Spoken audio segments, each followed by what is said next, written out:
ਬਾਜ ਟੀਵੀ ਦੇਖ ਰਹੇ ਸਾਰੇ ਹੀ ਦਰਸ਼ਕਾਂ ਦਾ ਸਵਾਗਤ। ਸਤਿ ਸ੍ਰੀ ਅਕਾਲ, ਨਮਸਤੇ, ਆਦਾਬ। ਦੋਸਤੋ, ਜਿਸ ਤਰ੍ਹਾਂ ਤੁਸੀਂ ਜਾਣਦੇ ਹੋ ਕਿ ਸਾਡਾ ਇਹ ਪ੍ਰੋਗਰਾਮ ਇਸੇ ਟਾਈਮ ਚੱਲਦਾ ਹੈ, ਖਾਸ ਮੁਲਾਕਾਤ, ਤੇ ਹਰ ਵਾਰੀ ਅਸੀਂ ਇਹ ਨਵੀਂ ਸ਼ਖਸੀਅਤ ਦੇ ਨਾਲ ਲੈ ਕੇ ਆਉਂਦੇ ਹਾਂ। ਪਿਛਲੇ ਕੁਝ ਦਿਨਾਂ ਤੋਂ ਸਾਨੂੰ ਇੱਕ ਮੈਸੇਜ ਵੀ ਦਰਸ਼ਕਾਂ ਦੇ ਆ ਰਹੇ ਸੀ ਕਿ ਤੁਸੀਂ ਜਿਹੜੀ ਆ ਮਰਦ ਜਿਹੜੇ ਆ ਕਵੀ ਆ ਉਹਨਾਂ ਦੇ ਨਾਲ ਹਰ ਵਾਰੀ ਮੁਲਾਕਾਤ ਕਰਵਾਉਂਦੇ ਆ, ਕੋਈ ਵੀ ਜਿਹੜੀ ਨਾਰੀ ਸ਼ਕਤੀ ਨੂੰ ਤੁਸੀਂ ਇਗਨੋਰ ਕਰ ਰਹੇ ਆ। ਤੇ ਮੇਰੇ ਨਾਲ ਅੱਜ ਦੇ ਮਹਿਮਾਨ ਨੇ, ਉਹਨਾਂ ਨੂੰ ਦੇਖ ਕੇ ਸਾਰੇ ਦਰਸ਼ਕਾਂ ਦੀ ਮੈਨੂੰ ਲੱਗਦਾ ਇਹ ਸ਼ਿਕਾਇਤ ਵੀ ਦੂਰ ਹੋ ਜਾਵੇਗੀ। ਤੇ ਆਪਾਂ ਅੱਜ ਮੇਰੇ ਨਾਲ ਨੇ ਜਿਨ੍ਹਾਂ ਦਾ ਮੈਂ ਤੁਹਾਡੇ ਨਾਲ ਗੱਲਬਾਤ ਕਰਾਵਾਂਗੇ, ਡਾਕਟਰ ਗੁਰਿੰਦਰ ਗਿੱਲ ਜੀ। ਤੇ ਇਹ NRI ਨੇ, ਮਲੇਸ਼ੀਆ ਦੇ ਵਿੱਚ ਰਹਿੰਦੇ ਨੇ ਤੇ ਪੰਜਾਬੀ ਤੇ ਹਿੰਦੀ ਦੀ ਕਵਿਤਾ ਲਿਖਦੇ ਨੇ ਤੇ ਨਾਲ ਦੀ ਨਾਲ ਇਹ ਇੰਗਲਿਸ਼ ਦੀ ਵੀ ਕਵਿਤਾ ਲਿਖਦੇ ਨੇ। ਬਾਕੀ ਦੀਆਂ ਗੱਲਾਂ ਆਪਾਂ ਸਾਰੀਆਂ ਇਹਨਾਂ ਦੇ ਨਾਲ ਹੀ ਕਰਦੇ ਹਾਂ। ਅੱਜ ਜਾਣਦੇ ਹਾਂ ਇਹਨਾਂ ਦੀ ਜ਼ਿੰਦਗੀ ਬਾਰੇ, ਇਹਨਾਂ ਦੀ ਸਾਹਿਤਕ ਬਾਰੇ, ਬਾਕੀ ਗੱਲਾਂ। ਤੇ ਡਾਕਟਰ ਗੁਰਿੰਦਰ ਜੀ, ਬਾਜ ਟੀਵੀ ਤੇ ਸਟੂਡੀਓ ਵਿੱਚ ਆਉਣ ਲਈ ਤੁਹਾਡਾ ਬਹੁਤ ਬਹੁਤ ਧੰਨਵਾਦ ਤੇ ਸਵਾਗਤ ਜੀ। ਬਾਜ ਦਰਸ਼ਕਾਂ ਨੂੰ ਮੇਰਾ ਸਤਿ ਸ੍ਰੀ ਅਕਾਲ, ਆਦਾਬ, ਨਮਸਕਾਰ ਤੇ ਸਲਾਮਤ ਪਾਗੀ ਮਲੇਸ਼ੀਆ ਤੋਂ। ਮੈਂ ਮਲੇਸ਼ੀਆ ਤੋਂ ਡਾਕਟਰ ਗੁਰਿੰਦਰ ਗਿੱਲ ਤੁਹਾਡੇ ਸਨਮੁਖ ਹਾਜ਼ਰ ਹਾਂ ਜੀ। ਡਾਕਟਰ ਸਾਹਿਬ, ਜਦੋਂ ਗੱਲ ਆਪਾਂ ਤੁਹਾਡੇ ਬਚਪਨ ਤੋਂ ਕਰ ਲੈਂਦੇ, ਇੱਕ ਸਾਹਿਤਕਾਰ ਦੇ ਤੌਰ ਤੇ ਵੀ ਗੱਲਾਂ ਵੀ ਕਰਾਂਗੇ, ਤੁਹਾਡੇ ਬਚਪਨ ਬਾਰੇ ਵੀ, ਤੁਹਾਡੀ ਨਿੱਜੀ ਦੀ ਵੀ ਜ਼ਿੰਦਗੀ ਦੇ ਬਾਰੇ, ਉਤਰਾਅ ਚੜ੍ਹਾਅ ਬਾਰੇ, ਯਾਦਾਂ ਬਾਰੇ ਸਾਰੀਆਂ ਆਪਾਂ ਇਸ ਵਿੱਚ ਗੱਲਾਂ ਕਰਾਂਗੇ। ਸ਼ੁਰੂ ਆਪਾਂ ਗੱਲ ਕਰਦੇ ਹਾਂ ਕਿ ਤੁਹਾਡੇ ਜਿਹੜਾ ਬਚਪਨ ਆ ਉਹ ਕਿਸ ਤਰ੍ਹਾਂ ਦਾ ਬੀਤਿਆ ਤੇ ਕਿਸ ਪਿੰਡ ਵਿੱਚ ਬੀਤਿਆ?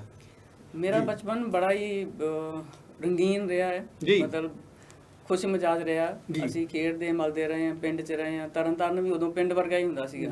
ਮੈਂ ਆਪਣੇ ਨਾਨਕੇ ਪਲੀ ਹਾਂ ਜੀ। ਮੇਰੇ ਦੋ ਨਾਨਕੇ ਸੀਗੇ ਜੀ, ਇੱਕ ਮੇਰੇ ਜਿਹੜੇ ਅਸਲ ਨਾਨਕੇ ਤੇ ਦੂਸਰੇ ਜਿਨ੍ਹਾਂ ਨੇ ਮੇਰੀ ਮੰਮੀ ਨੂੰ ਪਾਲ ਪੋਸ ਕੇ ਵੱਡਾ ਕੀਤਾ ਤੇ ਵਿਆਹ ਕੀਤਾ ਸੀਗਾ ਜੀ ਜੀ। ਤੇ ਪਹਿਲਾਂ ਮੈਂ ਤਰਨਤਾਰਨ ਪੜ੍ਹਦੀ ਰਹੀ ਹਾਂ। ਉੱਥੇ ਮੇਰਾ ਬਚਪਨ ਸੀਗਾ ਕਿ ਵੀ ਸਾਡੀ ਹਵੇਲੀ 'ਚ ਗਾਵਾਂ, ਮੱਝਾਂ, ਘੋੜੇ ਬੱਝੇ ਹੁੰਦੇ ਸੀਗੇ ਤੇ ਉਹਨਾਂ ਦੇ ਨਾਲ ਜੀ ਬੀਤਣਾ। ਤੇ ਬਾਕੀ ਜਦੋਂ ਪਿੰਡ ਆ ਗਏ, ਦੂਸਰੇ ਨਾਨਕੇ ਵੀ ਆਉਂਦੀ ਜਾਂਦੇ ਰਹਿੰਦੇ ਸੀਗੇ ਜੀ। ਉੱਥੇ ਵੀ ਖੇਤਾਂ 'ਚ ਖੇਡਦੇ ਮਲਦੇ ਰਹਿਣਾ। ਤੇ ਤਰਨਤਾਰਨ ਵੀ ਖੇਤਾਂ ਦੇ ਲਾਗੇ ਹੀ ਸਾਡਾ ਘਰ ਸੀਗਾ ਜੀ। ਤੇ ਮੈਨੂੰ ਮਤਲਬ ਉਹ ਬਚਪਨ ਬਹੁਤ ਪਿਆਰਾ ਸੀਗਾ ਕਿ ਉਸ ਵੇਲੇ ਟੀਵੀ, ਟੈਲੀਫੋਨ ਕੁਝ ਵੀ ਨਹੀਂ ਹੁੰਦਾ ਸੀਗਾ। ਮੋਬਾਈਲ ਵਗੈਰਾ ਜਿਹੜੇ ਅੱਜ ਦੇ ਖੇਡਣ ਦੇ ਸਾਧਨ ਆ ਉਸ ਵੇਲੇ ਨਹੀਂ ਹੁੰਦੇ ਸੀਗੇ। ਤੇ ਉਦੋਂ ਹੁੰਦੀਆਂ ਸੀ ਜਾਂ ਤੇ ਕਿਤਾਬਾਂ ਪੜ੍ਹੋ ਤੇ ਜਾਂ ਮਤਲਬ ਬਾਹਰ ਰੱਸੀ ਟੱਪੋ, ਗੇਂਦ ਖੇਡੋ, ਮਤਲਬ ਇਹੋ ਜਿਹੀਆਂ ਗੱਲਾਂ ਚੱਲਦੀਆਂ ਸੀ। ਤੇ ਛੋਟੀਆਂ ਸਹੇਲੀਆਂ ਨਾਲ ਮਿਲ ਕੇ ਪਿੱਠੂ ਕੈਬ ਜਾਂ ਲੁਕਣ ਮਿੱਟੀ ਜਾਂ ਹੋਰ ਜਿਹੜੇ ਨਿੱਕੀ ਨਿੱਕੀਆਂ ਖੇਡਾਂ, ਕ੍ਰਿਕਟ ਵੀ ਖੇਡਦੀ ਰਹੀ ਹਾਂ ਜੀ। ਖੇਡਾਂ ਖੇਡੀਆਂ ਹੋਣਗੀਆਂ ਜੀ, ਸਭ ਖੇਡਾਂ ਖੇਡੀਆਂ ਨੇ ਜੀ। ਉਹ ਜਿਹੜਾ ਕੀ ਉਹ ਬਰੰਟੇ, ਗੀਟੇ ਉਹ ਜਿਹੜੇ ਉਹ ਕੰਚੇ ਜਾਂ ਬੰਟੇ ਉਹ ਵੀ ਖੇਡਦੇ। ਉੱਥੇ ਜ਼ਿਆਦਾਤਰ ਮੁੰਡਿਆਂ ਦੀ ਖੇਲ ਹੁੰਦੀ ਆ। ਅਸੀਂ ਉਹ ਮੁੰਡੇ ਕੁੜੀਆਂ ਇਕੱਠੇ ਖੇਡਦੇ ਹੁੰਦੇ ਸੀਗੇ। ਉਦੋਂ ਵੀ ਵੈਸੇ ਉਹ ਜਿਹੜੇ ਮਾਹੌਲ ਸੀਗਾ ਇਸ ਤਰ੍ਹਾਂ ਦਾ ਨਹੀਂ ਸੀ, ਕੋਈ ਫਰਕ ਨਹੀਂ ਸੀ ਹੁੰਦਾ। ਸਾਰੇ ਇੱਕੋ ਜਿਹੇ ਘਰਾਂ ਦੇ ਵਿੱਚ ਸਾਂਝੇ ਟੱਬਰ ਹੁੰਦੇ ਸੀਗੇ, ਜਿਹੜੇ ਜੁਆਇੰਟ ਫੈਮਲੀਆਂ ਹੁੰਦੀਆਂ ਸੀਗੀਆਂ ਤੇ ਭੈਣ ਭਰਾ ਹੀ ਸਾਰੇ ਇੱਕ ਵਿੱਚ ਵਿਹੜੇ ਦੇ ਵਿੱਚ ਖੇਡਦੇ ਹੁੰਦੇ ਸੀਗੇ।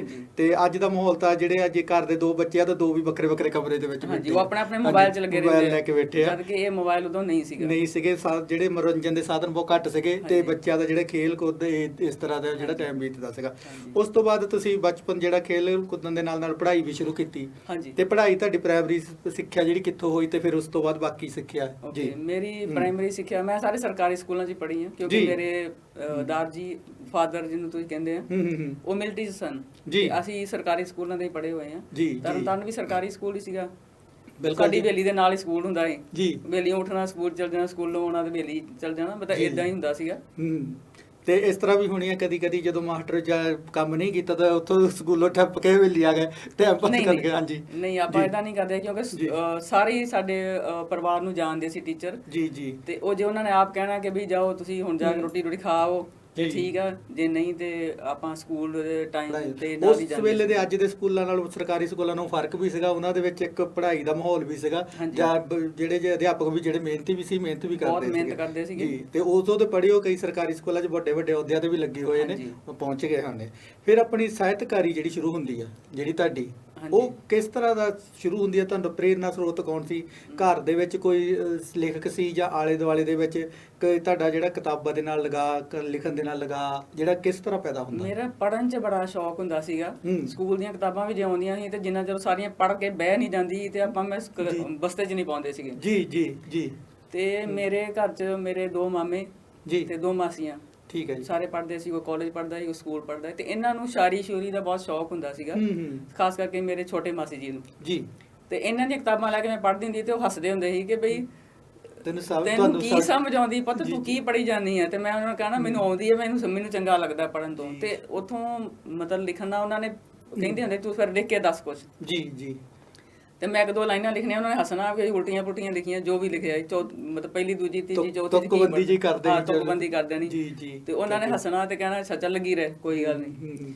ਤੇ ਉਹਦੇ ਤੋਂ ਬਾਅਦ ਫਿਰ ਪੜ੍ਹਨ ਦਾ ਇੰਨਾ ਸ਼ੌਂਕ ਆ ਕਿ ਵੀ ਕਦੀ ਛੁੱਟੀਆਂ 'ਚ ਵੀ ਨਹੀਂ ਬਹਿਣਾ ਤੇ ਖੇਡਣ ਮੱਲਣਾ ਵੀ ਜਾਣਾ, ਪਰ ਪੜ੍ਹਨਾ ਜ਼ਰੂਰ ਆ ਜੀ। ਕਿਤਾਬਾਂ ਨਾਲ ਇੰਨਾ ਲਗਾ ਸੀਗਾ, ਕਿਤਾਬਾਂ ਨਾਲ ਬਹੁਤ ਲਗਾਵਾ। ਅੱਜ ਕੱਲ ਵੀ ਮੇਰੇ ਘਰ 'ਚ ਵੱਡੀ ਲਾਇਬ੍ਰੇਰੀ ਬਣੀ ਹੋਈ ਆ। ਕੀ ਬਾਤ ਹੈ ਜੀ।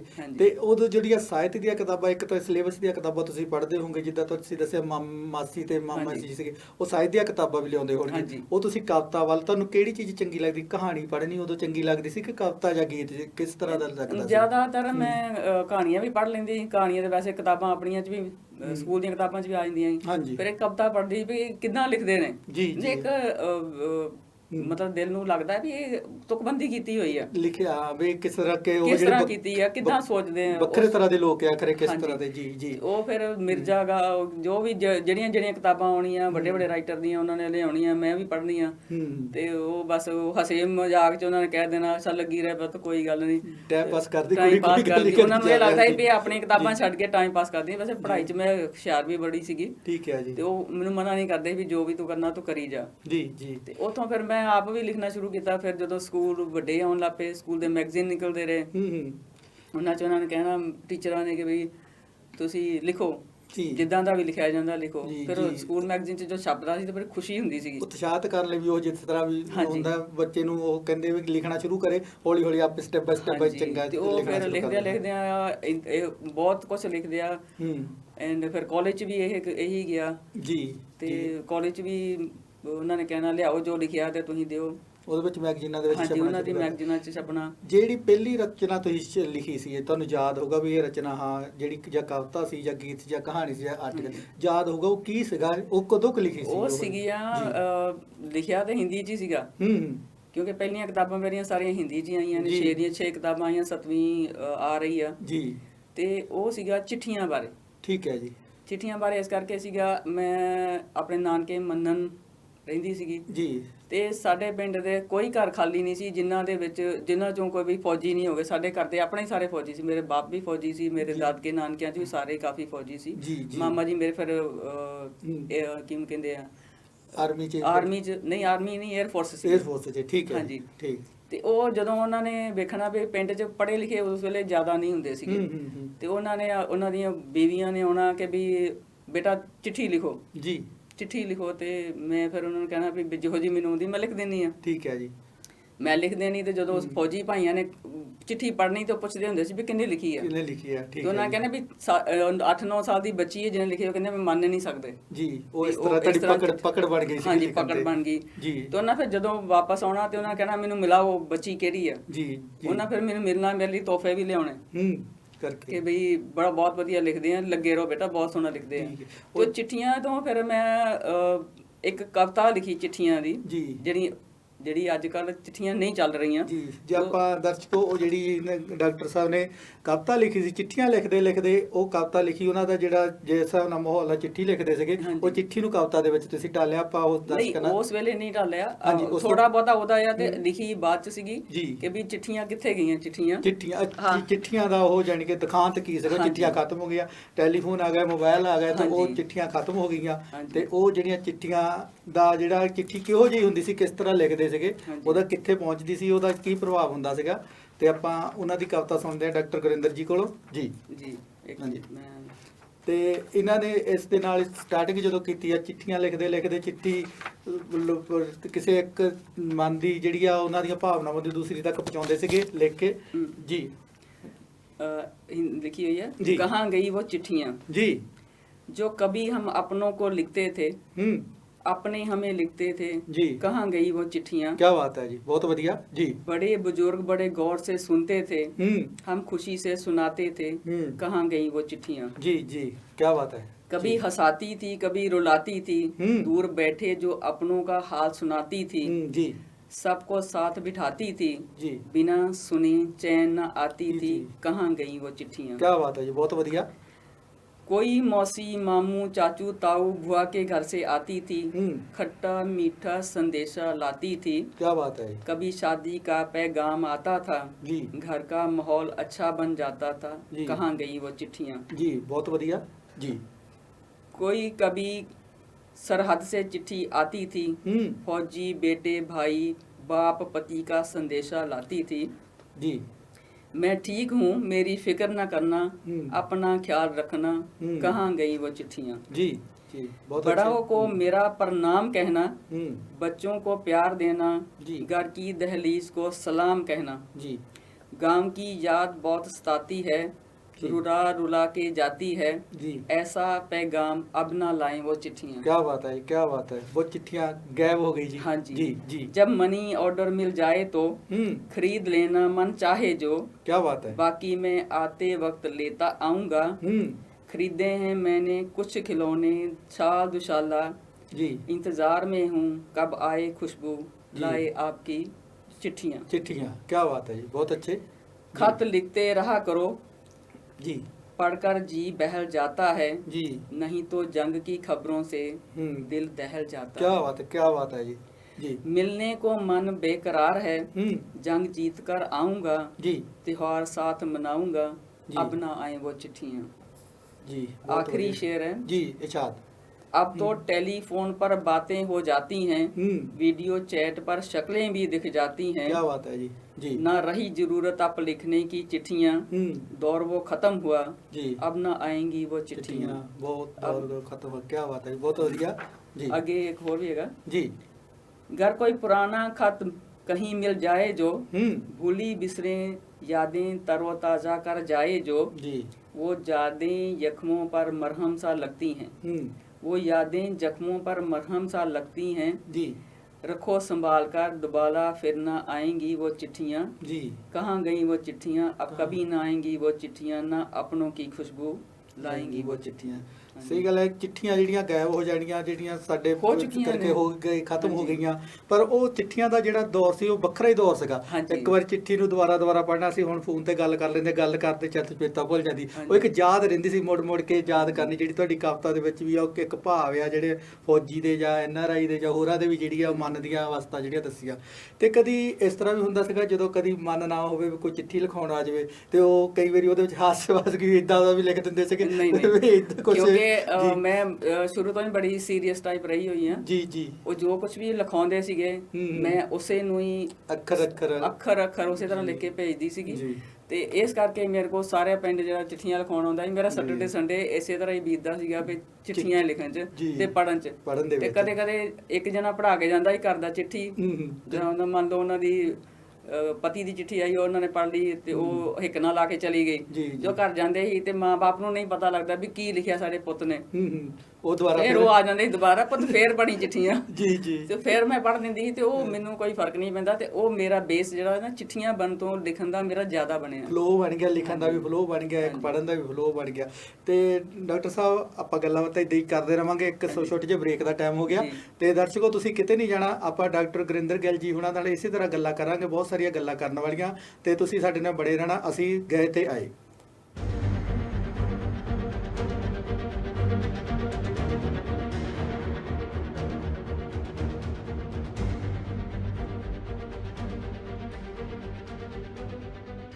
ਨਿਕਲਦੇ ਯਾਰੋ ਚੰਗਿਆੜੇ ਅੱਗ ਦੇ, ਜੁੱਸਿਆਂ ਦੇ ਨਾਲ ਵੇਖੋ ਜੁੱਸੇ ਖਹਿੰਦੇ ਆ।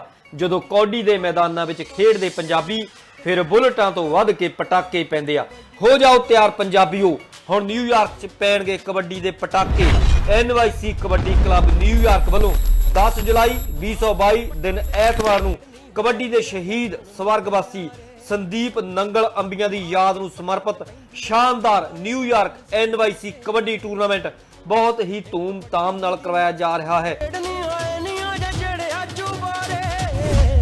ਹੱਥ ਮਾਰ ਕੇ ਪੱਟਾਂ ਤੇ ਪੈਂਦੀ ਰੇਡ ਨਹੀਂ ਹੋਏ ਨੀ ਗੱਲ ਸੁਣ ਮੁਟਿਆਰੇ। ਇਸ ਸ਼ਾਨਦਾਰ ਕਬੱਡੀ ਟੂਰਨਾਮੈਂਟ ਵਿੱਚ ਦੁਨੀਆ ਭਰ ਦੇ ਕਬੱਡੀ ਸੁਪਰਸਟਾਰ ਆਪਣੀ ਖੇਡ ਦਾ ਪ੍ਰਦਰਸ਼ਨ ਕਰਨ ਲਈ ਪਹੁੰਚਣਗੇ। ਖੇਡ ਮੈਦਾਨ 'ਚ ਜੁੱਸਿਆਂ ਨਾਲ ਜੁੱਸੇ ਭਿੜਦੇ ਦੇਖਣ, ਕਬੱਡੀ ਦੇ ਪਟਾਕੇ ਸੁਣਨ ਅਤੇ ਆਪਣੇ ਚਹੇਤੇ ਖਿਡਾਰੀਆਂ ਨੂੰ ਲਾਗਿਓਂ ਤੱਕਣ ਲਈ ਟੂਰਨਾਮੈਂਟ ਦੇਖਣ ਜ਼ਰੂਰ ਪਹੁੰਚੋ।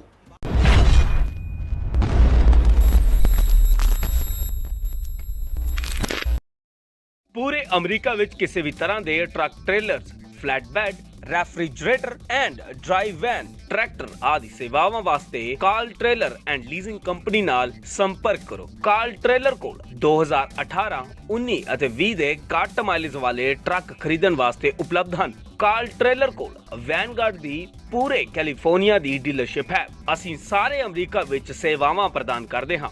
ਕਾਲ ਟ੍ਰੇਲਰ ਕੋਲ ਇਨ ਹਾਊਸ ਫਾਈਨੈਂਸਿੰਗ ਦੀ ਸੁਵਿਧਾ ਵੀ ਹੈ ਉਪਲਬਧ। ਵਧੇਰੀ ਜਾਣਕਾਰੀ ਲਈ ਧਰਮਿੰਦਰ ਰੰਧਾਵਾ ਨੂੰ 9093515220 ਅਤੇ 9092407234 ਅਤੇ ਸਿਕੰਦਰ ਸਿੰਘ ਰੰਧਾਵਾ ਨੂੰ 9092407272 ਤੇ ਸੰਪਰਕ ਕਰੋ। ਤੁਸੀਂ ਹੇਠ ਲਿਖੇ ਪਤੇ ਤੇ ਉੱਤੇ ਵੀ ਸੰਪਰਕ ਕਰ ਸਕਦੇ ਹੋ। ਇਨਕਮ ਟੈਕਸਸ ਸਿੰਗਲ, ਮੈਰਿਡ, ਨਿਆਣੇ ਛੋਟੇ ਵੱਡੇ, ਕਾਲਜ ਜਾਂਦੇ ਆ, ਅਰਨ ਇਨਕਮ ਕ੍ਰੈਡਿਟ, ਐਲੀਜੀਬਲ ਹੋ, it can be a complicated issue. Get it done professionally and filing it electronically. Come to a person with more than 20 years of experience.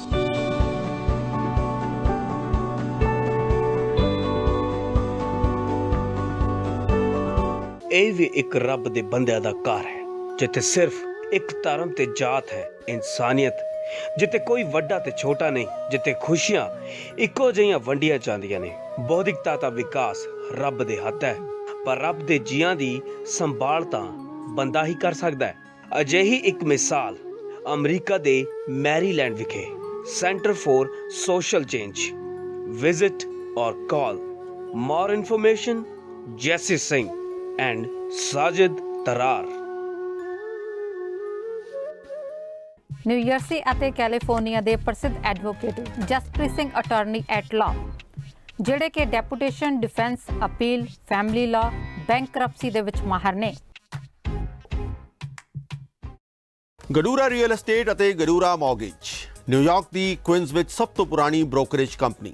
ਲੋਕਾਂ ਦੀ ਭਰੋਸੇਮੰਦ ਅਤੇ ਆਜ਼ਮਾਈ ਹੋਈ ਗਡੂਰਾ ਰੀਅਲ ਏਸਟੇਟ। ਇਸ ਕੋਲ ਭਰੋਸੇਮੰਦ ਰੀਅਲ ਏਸਟੇਟ ਏਜੰਟਾਂ ਦੀ team ਹੈ। ਕਾਲ ਵਿਨੋਦ ਗਡੂਰਾ 9176828560। ਨਾਲ ਹੀ ਮੌਰਗੇਜ ਲਈ ਕਿਤੇ ਜਾਣ ਦੀ ਲੋੜ ਨਹੀਂ। ਗਡੂਰਾ ਮੌਰਗੇਜ ਇਸੀ ਛੱਤ ਹੇਠ ਪਰਚੇਜ਼ ਅਤੇ ਰੀਫਾਈਨੈਂਸ ਦੀ ਸਹੂਲਤ ਵੀ ਉਪਲਬਧ ਕਰਵਾਉਂਦਾ ਹੈ।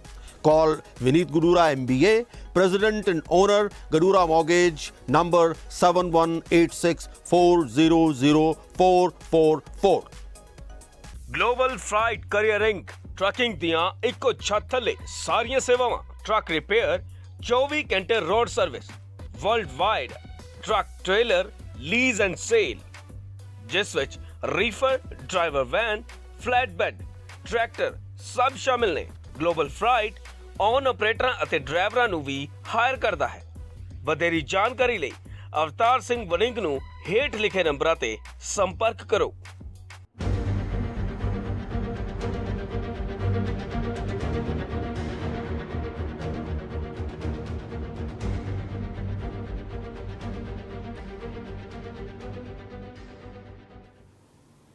ਦਰਸ਼ਕੋ, ਸਾਡੇ ਨਾਲ ਜੁੜੇ ਰਹਿਣ ਲਈ ਧੰਨਵਾਦ। ਪ੍ਰੋਗਰਾਮ ਚੱਲ ਰਿਹਾ ਹੈ ਖਾਸ ਮੁਲਾਕਾਤ ਤੇ ਅੱਜ ਦੇ ਸਾਡੇ ਵਿਸ਼ੇਸ਼ ਮਹਿਮਾਨ ਨੇ ਡਾਕਟਰ ਗੁਰਿੰਦਰ ਗਿੱਲ ਜੀ। ਡਾਕਟਰ ਗੁਰਿੰਦਰ ਗਿੱਲ ਜੀ, ਜਿਸ ਤਰ੍ਹਾਂ ਮੈਂ ਤੁਹਾਨੂੰ ਪਹਿਲੇ ਦੱਸ ਚੁੱਕਿਆ, ਇੱਕ NRI ਨੇ ਤੇ ਜੀ ਉਹਨਾਂ ਦੇ ਜੀਵਨ ਬਾਰੇ ਤੇ ਉਹਨਾਂ ਦੇ ਸਾਹਿਤ ਰਚਨਾ ਬਾਰੇ ਆਪਾਂ ਗੱਲਬਾਤ ਕਰ ਰਹੇ ਹਾਂ। ਡਾਕਟਰ ਸਾਹਿਬ, ਹਿੰਦੀ ਵਿੱਚ ਤੁਸੀਂ ਸ਼ੁਰੂ ਕੀਤਾ ਤੇ ਤੁਸੀਂ ਪੰਜਾਬੀ ਵੱਲ ਆਏ, ਪੰਜਾਬੀ ਦੀਆਂ ਕਵਿਤਾਵਾਂ ਵੀ ਛਪੀਆਂ। ਜਿਹੜੀ ਪੰਜਾਬੀ ਦੀ ਕਵਿਤਾ ਜਿਹੜੀ ਲਿਖਣੀ ਸ਼ੁਰੂ ਕੀਤੀ, ਉਹ ਕਦੋਂ ਸ਼ੁਰੂ ਕੀਤੀ ਤੇ ਪਹਿਲੀ ਕਵਿਤਾ ਕਿਹੜੀ ਸੀਗੀ?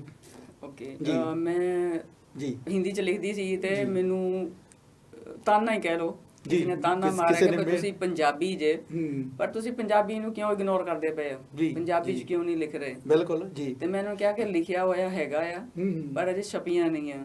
ਤਾਂ ਕਹਿੰਦੇ ਫਿਰ ਤੁਹਾਨੂੰ ਤਾਂ ਜਾਣਾਂਗੇ, ਤੁਸੀਂ ਪੰਜਾਬੀ ਚ ਛਪਵਾ ਕੇ ਦਿਖਾਓ। ਬਿਲਕੁਲ ਜੀ। ਫਿਰ ਮੇਰੀ ਇਹ ਪਹਿਲੀ ਕਿਤਾਬ ਆਈ ਪਿਛਲੇ ਸਾਲ ਜੀ, ਉਲਝੇ ਸੁਲਝੇ ਅੱਖਰ ਜੀ, ਤੇ ਇਹਦੀ ਪਹਿਲੀ ਕਵਿਤਾ ਹੀ ਮੈਂ ਤੁਹਾਨੂੰ ਪੜ੍ਹ ਕੇ ਸੁਣਾ ਦੇਣੀ ਆ। ਬਿਲਕੁਲ ਜੀ। ਜੀ ਦਰਸ਼ਕੋ, ਆਪਾਂ ਕਿਤਾਬ ਬਾਰੇ ਵੀ ਗੱਲ ਕਰਾਂਗੇ, ਇਹਨਾਂ ਨੂੰ ਫਿਰ ਚੇਤਾਨਾ ਕਿਸ ਨੇ ਮਾਰਿਆ, ਕਿਸ ਤਰ੍ਹਾਂ ਇਹਨਾਂ ਦਾ ਸ਼ੁਰੂਆਤ ਹੋਈ ਪੰਜਾਬੀ ਲਿਖਣ ਦੀ, ਉਹ ਵੀ ਗੱਲ ਕਰਾਂਗੇ। ਪਹਿਲਾਂ ਆਪਾਂ ਇਹਨਾਂ ਦੇ ਕੋਲ ਜਿਹੜੀ ਇਹਨਾਂ ਦੀ ਪਹਿਲੀ ਕਵਿਤਾ ਸੀ ਪੰਜਾਬੀ ਦੇ ਵਿੱਚ ਲਿਖੀ, ਉਹ ਸੁਣਦੇ ਹਾਂ। ਹਾਂਜੀ।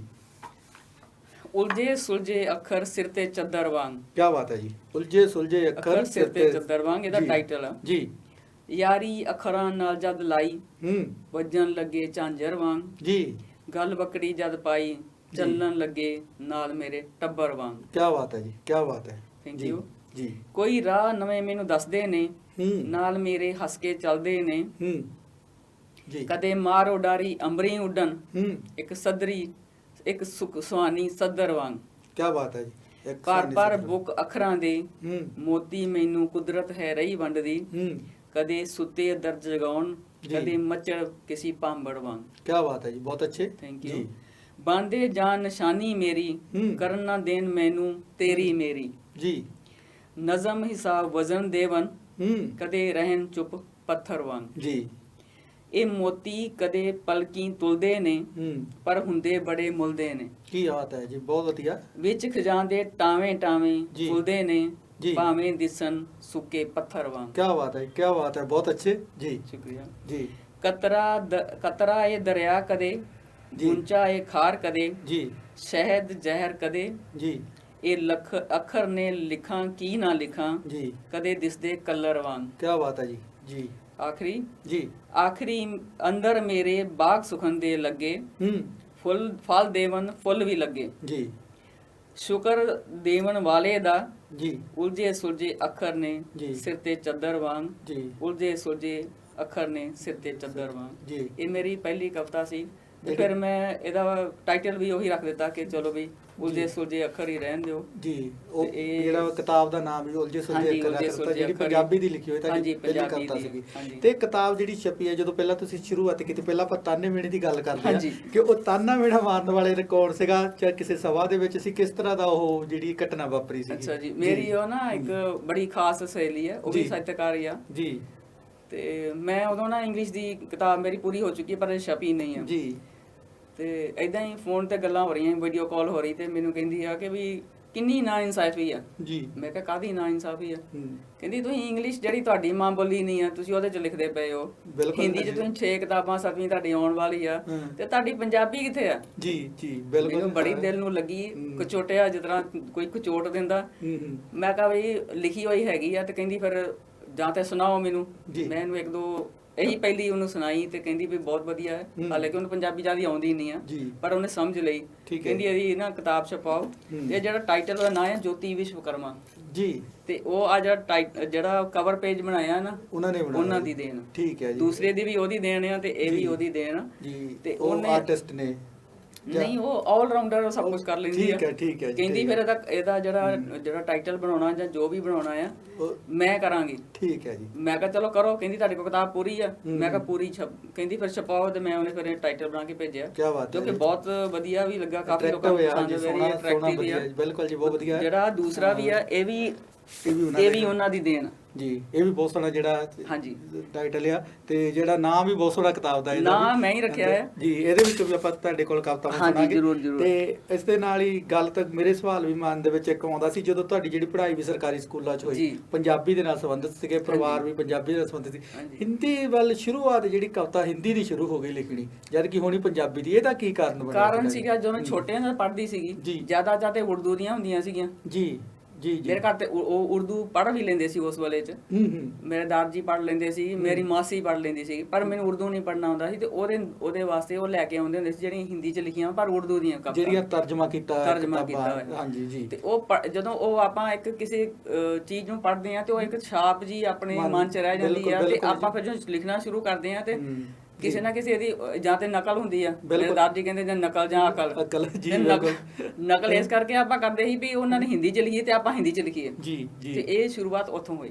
ਵੀ ਉਸੇ ਤਰ੍ਹਾਂ ਦੀ ਲਿਖਣੀ ਹੁੰਦੀ ਸੀ ਕਿ ਜਿੱਦਾਂ ਹਿੰਦੀ ਦੇ ਵਿੱਚ ਹਾਂਜੀ, ਲਿਖੀ, ਕਿਤਾਬ ਉਹ ਜਿਹੜਾ ਪੜ੍ਹਦੇ ਰਹੇ। ਜਿੱਦਾਂ ਜੇ ਪੰਜਾਬ ਹਿੰਦੀ ਦਾ ਸਾਹਿਤ ਜ਼ਿਆਦਾ ਪੜਿਆ ਤਾਂ ਉਹਦਾ ਪ੍ਰਭਾਵ ਜ਼ਿਆਦਾ ਹਿੰਦੀ ਦੇ ਵਿੱਚ ਹਾਂਜੀ, ਫਰਕ ਪੈ ਗਿਆ, ਤੇ ਇਸ ਦੇ ਨਾਲ ਫਿਰ ਉਹ ਤੁਸੀਂ ਪੰਜਾਬੀ ਵੱਲ ਵੀ ਆ ਗਏ। ਪੰਜਾਬੀ ਦੇ ਵਿੱਚ ਕਿਹਨੂੰ ਪ੍ਰੇਰਨਾ ਸਰੋਤ ਮੰਨਦੇ ਹੋ? ਪੰਜਾਬੀ ਤੋਂ ਕਾਫੀ ਰਾਈਟਰ ਨੇ, ਜਿੱਦਾਂ ਸੁਰਜੀਤ ਪਾਤਰ ਸਾਹਿਬ, ਤੇ ਬਾਕੀ ਅੱਜ ਕੱਲ ਆਨਲਾਈਨ ਤੁਸੀਂ ਖੋਲੋ ਤੇ ਕਾਫੀ Social ਮੀਡੀਆ ਤੇ ਬਹੁਤ ਮਿਲ ਜਾਂਦੇ ਆ। ਰੂਬਲਾ ਭਾਜੀ ਨੂੰ ਵੀ ਪੜ੍ਹਦੀ ਰਹੀ ਆ। ਜੀ ਜੀ। ਹੋਰ ਵੀ ਕਈ ਰਾਈਟਰ ਨੇ ਜਿਨ੍ਹਾਂ ਨੂੰ ਮੈਂ ਪੜ੍ਹਦੀ ਆ, ਹੂੰ। ਤੇ ਉਹਨਾਂ ਨੂੰ ਪੜ੍ਹ ਕੇ ਫਿਰ ਪ੍ਰੇਰਨਾ ਮਿਲਦੀ ਰਹਿੰਦੀ ਆ। ਜੀ ਤੁਸੀਂ ਪੜ੍ਹ ਲਓ, ਕੋਈ ਆਈਡੀਆ ਮਿਲ ਜਾਂਦਾ ਹੈ। ਜਾਂ ਫਿਰ ਕਿਸਾਨਾਂ ਦਾ ਆਇਆ ਸੀਗਾ, ਉਹਦੇ ਤੋਂ ਸੀਗਾ ਇਹ ਭਰੂਣ ਹੱਤਿਆ ਹੋ ਰਹੀ ਆ, ਉਹਦੇ ਬਾਰੇ ਬੜਾ ਪੜ੍ਹਿਆ ਮੈਂ।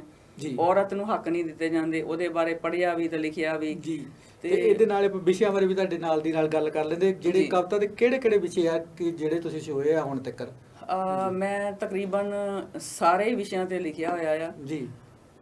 ਕੀ ਔਰਤ ਦੇ ਹੱਕ ਜਾਂ ਔਰਤ ਨੂੰ ਫਿਰ ਪਿੰਡ ਬਾਰੇ, ਸਾਵਨ ਬਾਰੇ, ਬਾਰਿਸ਼ ਬਾਰੇ, ਯਾਨੀ ਕਿ ਹਰੇਕ ਵਿਸ਼ਾ ਜਿਹੜਾ ਹੋਇਆ ਸ਼ੁਰੂ ਹਾਂਜੀ। ਕੀਤਾ। ਤੇ ਸਭ ਤੋਂ ਪਸੰਦੀਦਾ ਵਿਸ਼ਾ ਕਿਹੜਾ ਰਿਹਾ?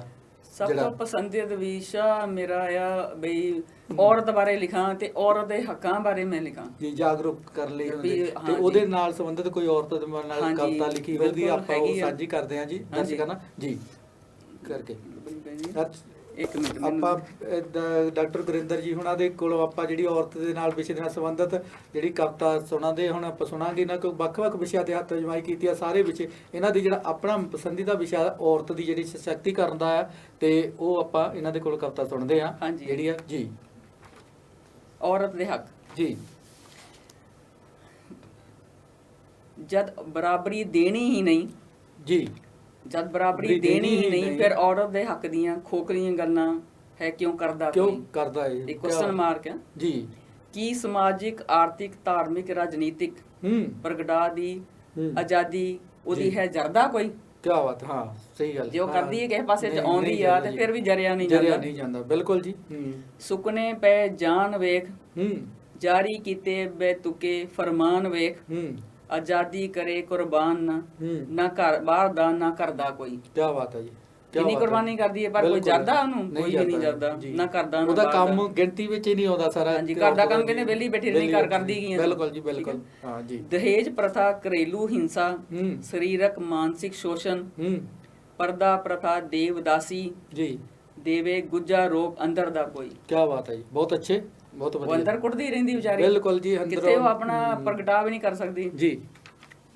ਕਿਉਂ ਸੋਨੇ ਚਾਂਦੀ ਦੀਆਂ ਬੇੜੀਆਂ 'ਚ ਜਕੜੇ ਔਰਤ ਨੂੰ ਕੈਦ ਕਰ ਕਹਿੰਦੇ ਰਾਜ ਕਰ, ਕੀ ਇਦਾਂ ਕਹਿੰਦਾ ਹੈ ਕੋਈ? ਬਿਲਕੁਲ ਜੀ, ਕਹਿੰਦੇ ਆ ਜਿਹੜਾ ਸੋਨੇ ਦੇ ਪਿੰਜਰੇ ਵਿੱਚ ਪੰਛੀ ਨੂੰ ਪਾ ਕੇ ਤੇ ਉਹਨੂੰ ਕਹੇ ਤੂੰ ਆਜ਼ਾਦ ਆ ਤੇ ਉਹ ਆਜ਼ਾਦ ਨਹੀਂ। ਬਿਲਕੁਲ ਜੀ, ਹਾਂਜੀ। ਕਹਿਣ ਨੂੰ ਕਹਿੰਦੇ ਨੇ ਪਰ ਔਰਤ ਬਰਾਬਰ ਦੀ ਹੱਕਦਾਰ ਹੈ ਜੀ। ਕੀ ਜਾਇਦਾਦ 'ਚ ਬਰਾਬਰ ਦੀ ਹੱਕਦਾਰ ਉਹਨੂੰ ਹੈ ਮੰਨਦਾ ਕੋਈ? ਨਹੀਂ, ਬਿਲਕੁਲ ਜੀ ਸਹੀ। ਸਭ ਨੇ ਪੁੱਤਰਾਂ ਦੇ ਚਾਹਵਾਨ, ਧੀਆਂ ਵਾਰੀ ਕਰਨ ਆਨਾ ਕਾਨ ਜੀ, ਗਰਭ ਚ ਮਰਵਾਉਣ ਤੋਂ ਵੀ ਨਾ ਡਰੇ ਨਾ ਸੰਗਦਾ ਕੋਈ। ਨਹੀਂ ਸੰਗਦਾ, ਬਿਲਕੁਲ ਜੀ, ਬਹੁਤ ਸੋਹਣੇ, ਥੈਂਕ ਯੂ। ਪੁੱਤਰ ਕਰੇ ਮਨਮਾਨੀਆਂ, ਖੁਦ ਲੱਭੇ ਆਪਣੇ ਨਾਲ ਦੀ ਕਰੇ ਵਿਆਹ ਜੀ। ਕੀ ਧੀ ਨੂੰ ਹੈ ਆਜ਼ਾਦੀ ਜੀ, ਕੀ ਧੀ ਨੂੰ ਹੈ ਆਜ਼ਾਦੀ, ਲੱਭੇ ਆਪਣੇ ਉਹ ਹਾਣ ਦਾ ਕੋਈ। ਕੀ ਬਾਤ ਹੈ, ਸਹੀ ਗੱਲ ਹੈ ਜੀ, ਬਿਲਕੁਲ ਜੀ। ਕੌਰ ਹੋਣ ਦਾ ਮੈਨੂੰ ਹੈ ਮਾਨ, ਨਹੀਂ ਲੁਕਾਉਂਦੇ ਮੋਤੀ ਸਮਝ ਸਮਾਨ ਜੀ। ਬਾਬੇ ਨਾਨਕ ਨੂੰ ਹੈ ਪ੍ਰਣਾਮ, ਕੀ ਉਹਦੇ ਨਾਂ ਬਿਨਾ ਹੈ ਤਰਦਾ ਕੋਈ। ਕੀ ਬਾਤ ਹੈ ਜੀ, ਕੀ ਬਾਤ ਹੈ, ਬਹੁਤ ਅੱਛੇ ਜੀ ਜੀ। ਜ਼ਰੂਰਤ ਹੈ ਬਦਲਾਵ ਲਿਆਉਣ ਦੀ, ਕਦਮ ਅੱਗੇ ਵਧਾਉਣ ਦੀ ਜੀ। ਚਾਨਣ ਹੈ ਮਰਦ ਨੂੰ ਜੀ, ਨਾ ਐਸਾ ਕਰੇਗਾ ਨਾ ਹੀ ਹੈ ਕਰਦਾ ਕੋਈ। ਬਹੁਤ ਵਧੀਆ। ਇੱਕ ਜਿਹੜੀ ਕਵਿਤਾ ਵਿੱਚ ਪੂਰਾ ਸਵਾਲੀਆ ਚਿੰਨ੍ਹ ਸਮਾਜ ਦੇ ਉੱਤੇ ਲਗਾਇਆ ਹੋਇਆ, ਸਵਾਲੀਆ ਨਿਸ਼ਾਨ ਲਗਾਇਆ ਤੇ ਆਪਾਂ ਜਿਹੜੀਆਂ ਗੱਲਾਂ ਬਾਤਾਂ ਇਦਾਂ ਹੀ ਚੱਲਦੀਆਂ ਰਹੂਗੀਆਂ। ਡਾਕਟਰ ਗੁਰਿੰਦਰ ਜੀ, ਇੱਕ ਛੋਟੇ ਜਿਹੇ ਬ੍ਰੇਕ ਦਾ ਫਿਰ ਸਮਾਂ ਹੋ ਗਿਆ ਤੇ ਆਪਾਂ ਇਹ ਗੱਲਾਂ ਬਾਤਾਂ ਇਦਾਂ ਹੀ ਚੱਲਦੀਆਂ ਰਹਿਣਗੀਆਂ। ਦਰਸ਼ਕੋ, ਤੁਸੀਂ ਕਿਤੇ ਨਹੀਂ ਜਾਣਾ, ਅਸੀਂ ਗਏ ਤੇ ਆਏ।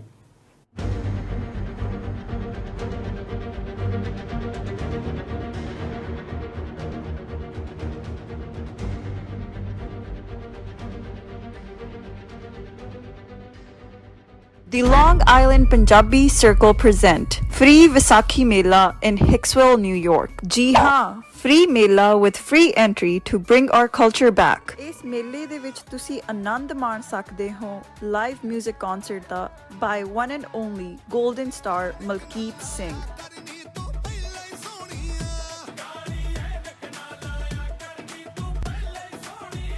ਅਤੇ ਆਨੰਦ ਮਾਣ ਸਕਦੇ ਹੋ kids activities, live performances and many vendors. So ਹੁਣ ਹੀ ਡੇਟ ਤੇ ਲੋਕੇਸ਼ਨ ਨੋਟ ਕਰੋ, ਸੰਡੇ 15 ਮਈ 2022 12 ਵਜੇ ਤੋਂ ਲੈ ਕੇ 6 ਵਜੇ ਤੱਕ at the parking lot at Barsley Street, Hicksville, New York. For more information, call the numbers appearing on the screen.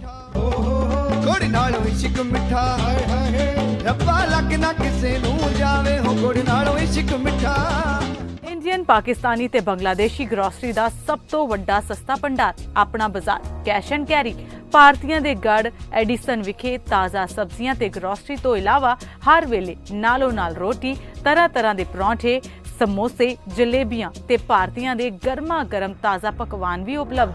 New jersey ਦੇ jersey city ਵਿੱਚ ਸਭ ਸਹੂਲਤਾਂ। ਡੇਟਨ ਅਤੇ ਪੈਂਸਿਲਵੇਨੀਆ ਦੇ ਬੈਂਸਲਮ ਦੇ ਆਪਣਾ ਬਾਜ਼ਾਰ ਕੈਸ਼ ਐਂਡ ਕੈਰੀ ਦੇ ਸਟੋਰ ਦੀ ਬਿਹਤਰੀਨ ਸਰਵਿਸ ਦਾ ਆਨੰਦ ਮਾਣੋ। 1700 ਔਕਟਰੀ road, Edison, NJ 08820 2975 John F. Kennedy Boulevard, Jersey City, NJ 07306 2631 Street Road, Baslam, PA 19020।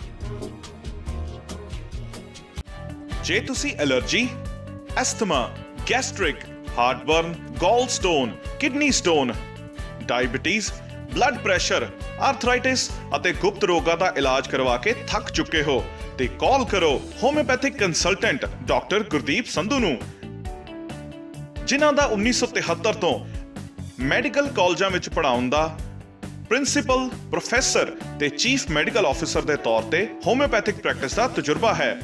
ਕਿਸੇ ਵੀ ਬਿਮਾਰੀ ਜਾਂ ਕਿਸੇ ਵੀ ਉਮਰ ਵਿੱਚ ਇਲਾਜ ਕਰਵਾਉਂਦੇ ਜੇ ਥੱਕ ਗਏ ਹੋ ਤਾਂ ਹੋਮਿਓਪੈਥਿਕ ਦੇ ਸਿਧਾਂਤਕ ਇਲਾਜ ਲਈ ਡਾਕਟਰ ਗੁਰਦੀਪ ਸੰਧੂ ਨੂੰ ਸਕਰੀਨ ਤੇ ਦਿੱਤੇ ਨੰਬਰਾਂ ਤੇ ਸੰਪਰਕ ਕਰੋ।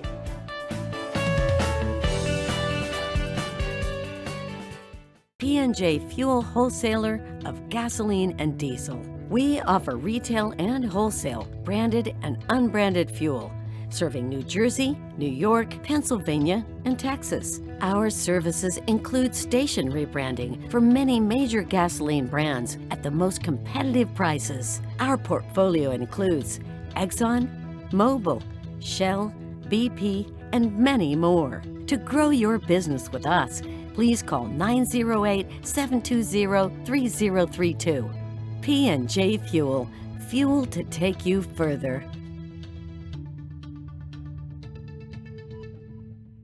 S&S Brokers Incorporation new jersey ਦੀ ਪੂਰੀ ਤਰ੍ਹਾਂ ਲਾਇਸੈਂਸ ਪ੍ਰਾਪਤ ਕੰਪਨੀ, ਸਮੇਂ ਤੇ ਡਿਲੀਵਰੀ ਲਈ ਵਚਨਬੱਧ।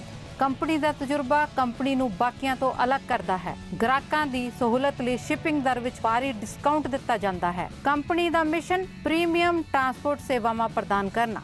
ਵਧੇਰੇ ਜਾਣਕਾਰੀ ਲਈ ਸੰਪਰਕ ਕਰੋ 120 wood avenue south, suite 605, Iselin, New Jersey 08830 ਅਤੇ ਕਾਲ ਕਰੋ 201 259 9223। Deol transport company Indianapolis Indiana ਦੀ ਨਾਮੀ ਕੰਪਨੀ। ਇੰਡੀਅਨਐਪਲਿਸ ਤੋਂ ਈਸਟ ਕੋਸਟ ਦੀਆਂ ਸਟੇਟਾਂ New York, Maryland, Pennsylvania, New Jersey, Virginia ਅਤੇ ਨਾਰਥ ਕੈਰੋਲੀਨਾ ਦੇ ਹਰ ਤਰ੍ਹਾਂ ਦੇ ਡਰਾਈ ਲੋਡ ਅਤੇ ਇੰਡੀਅਨਐਪਲਿਸ ਤੋਂ ਲੋਕਲ ਲੋਡ ਵੱਡੀ ਗੱਡੀ ਤੇ ਕੰਮ ਲਈ ਡਰਾਈਵਰ ਵੀਰ ਅੱਜ ਹੀ ਸੰਪਰਕ ਕਰੋ ਜੀ। ਹਮੀ ਦਿਓਲ 5103181415 ਤੇ ਰਾਜ ਦਿਓਲ 3178356522 ਅਤੇ ਵਧੇਰੀ ਜਾਣਕਾਰੀ ਲਈ ਮੇਲ ਤੇ ਵੀ ਸੰਪਰਕ ਕਰ ਸਕਦੇ ਹੋ deol.trans@yahoo.com।